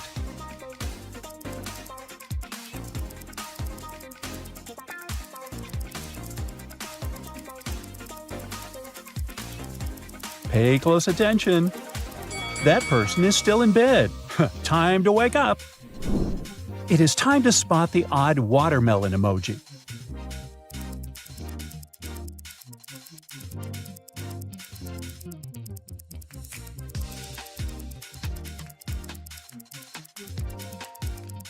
Look, this watermelon is smiling at you. Sharpen your mind with a memory test. Remember all the emoji positions.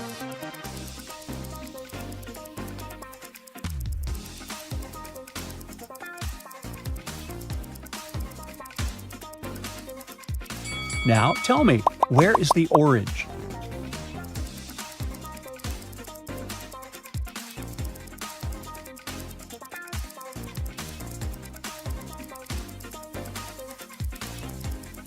Correct! It's under number 6. Aw, that's cute. But did you notice something off around here?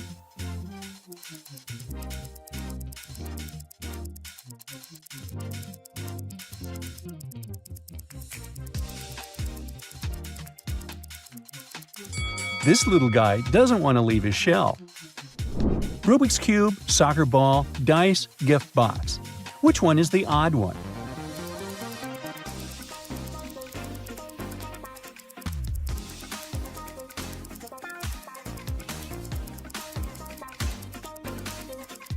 Yes, it's the soccer ball.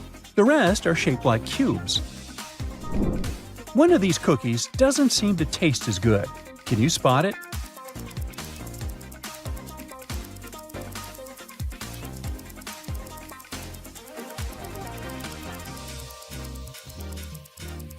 There are no yummy chocolate chips on this one. Spot a zucchini among all these watermelons.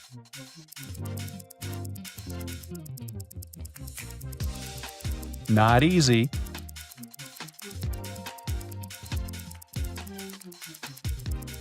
Fantastic! It is right there. Which cat is different from the others?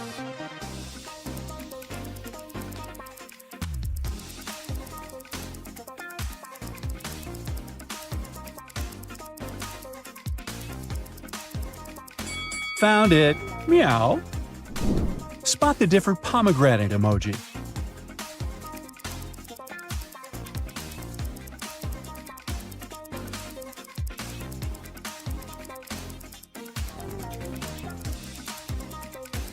Wow, there is a spicy radish among these sweet pomegranates. Check out this sequence. What's the odd one?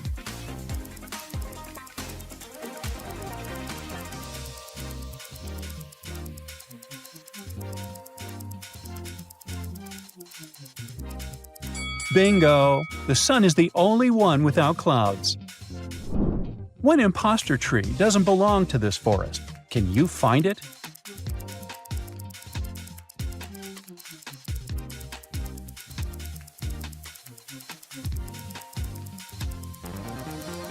Look, there is a palm tree hiding in the corner.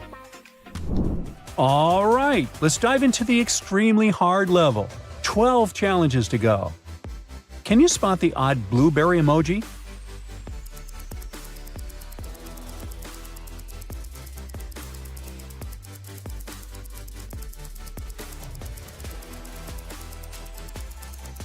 Yep, you got it. It's right here.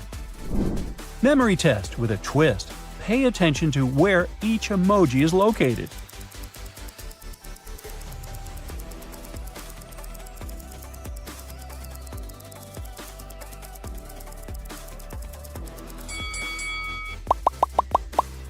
Now tell me, where is the truck hiding?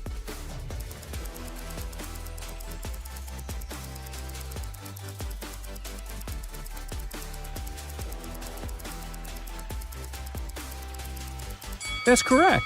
The truck is under number 2. Among all these loving hearts, there is a fake one.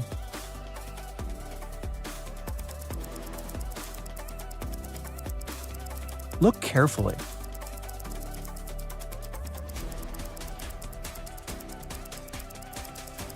There it is, a broken heart. Find the one emoji that doesn't belong here.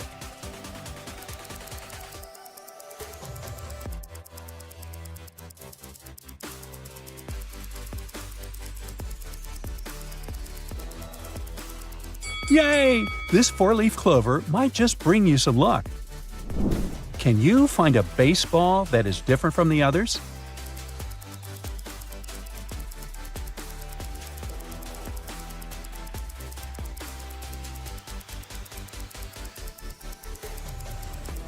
Nice job! It's right here in the corner. Sheesh, this one is making me dizzy. Can you spot what's off?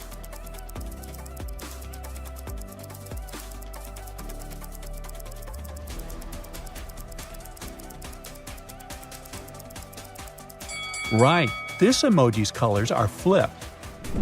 There is a fruit hidden among these pumpkins. Can you see it? Quick, time is almost up.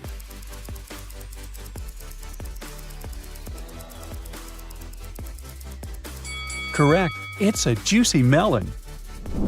Here's another list for you. Guitar, piano, violin, harp. Which one doesn't belong here?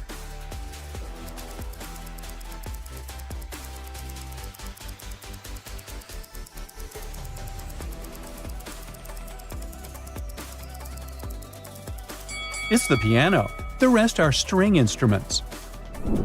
Pay attention to this sequence and spot the odd one out.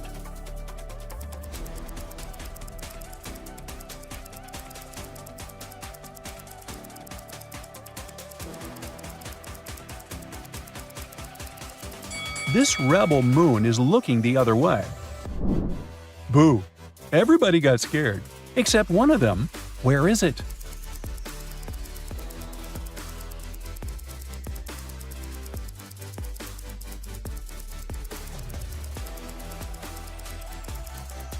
Here's our brave emoji, looking chill. Things are getting spicy around here. Find the odd pepper.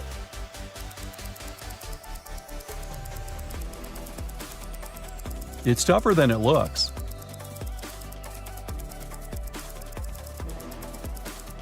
There it is, but its stem is still missing. It's time to dive into the toughest challenge of all, the Genius Level round. Think you're up for it? Here we go. What a mess. Can you find the odd fork?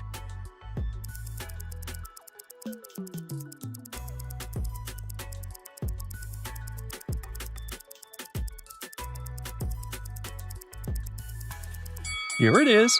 It's shorter than the other ones. Among all these mouth emojis, there is one that stands out. Can you see it?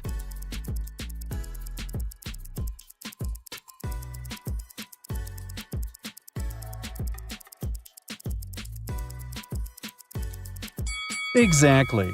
This lipstick is a darker shade. Can you spot which teddy bear is different from the others?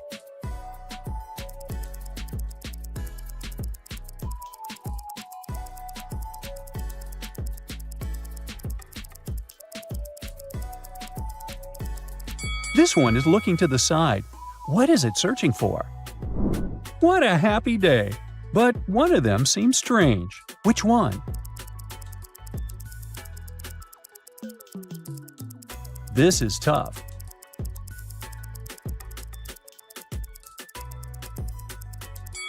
Oh, this little guy's eyes look a bit more open. Memory test, but make it genius level. Remember where all the emojis are.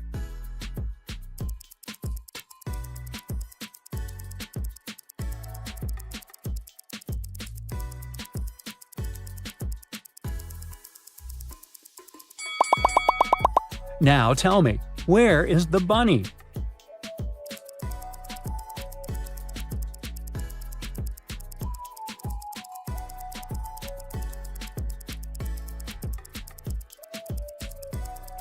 Yep, this cutie is hidden under number 6. Try to spot the food that doesn't quite fit.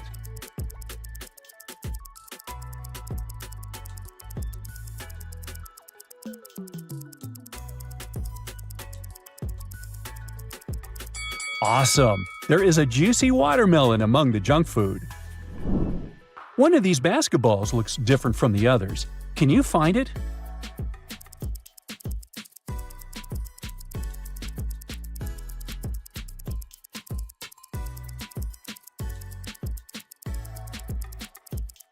Impressive! The lines on this basketball look thicker. Time to camp. Can you find our tent? It's a bit different from the others.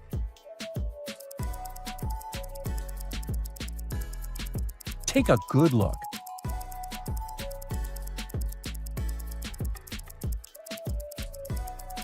Woohoo! Now we can have a proper test. Banana, grape, strawberry, apple. Which is the odd one?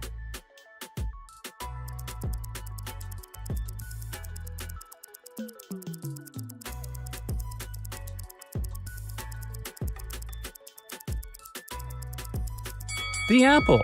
The rest are berries by definition, while the apple is not, so there. Find the emoji that is not as desperate for love.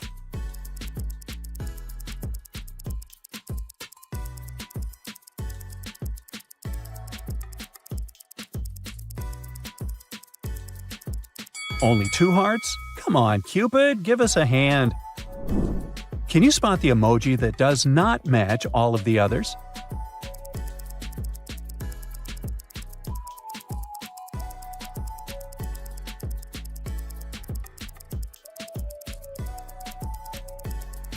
Wow, these rainbow emojis look practically the same. All of them have a pair except one. Which one is our lonely emoji?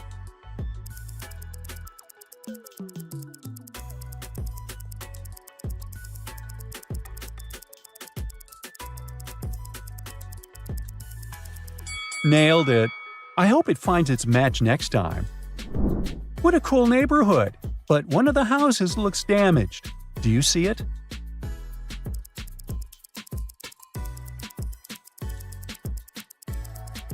Don't quit.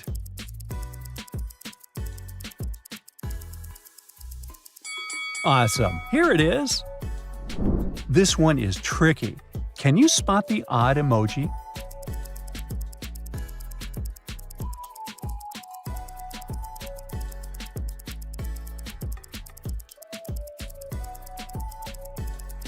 Oh no! Where did its eyebrows go? Check out this sequence and tell me which emoji is off.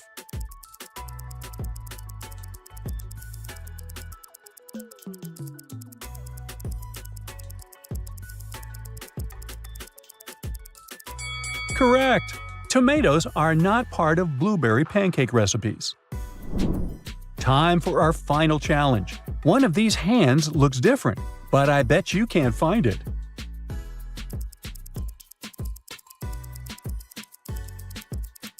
This is the final countdown.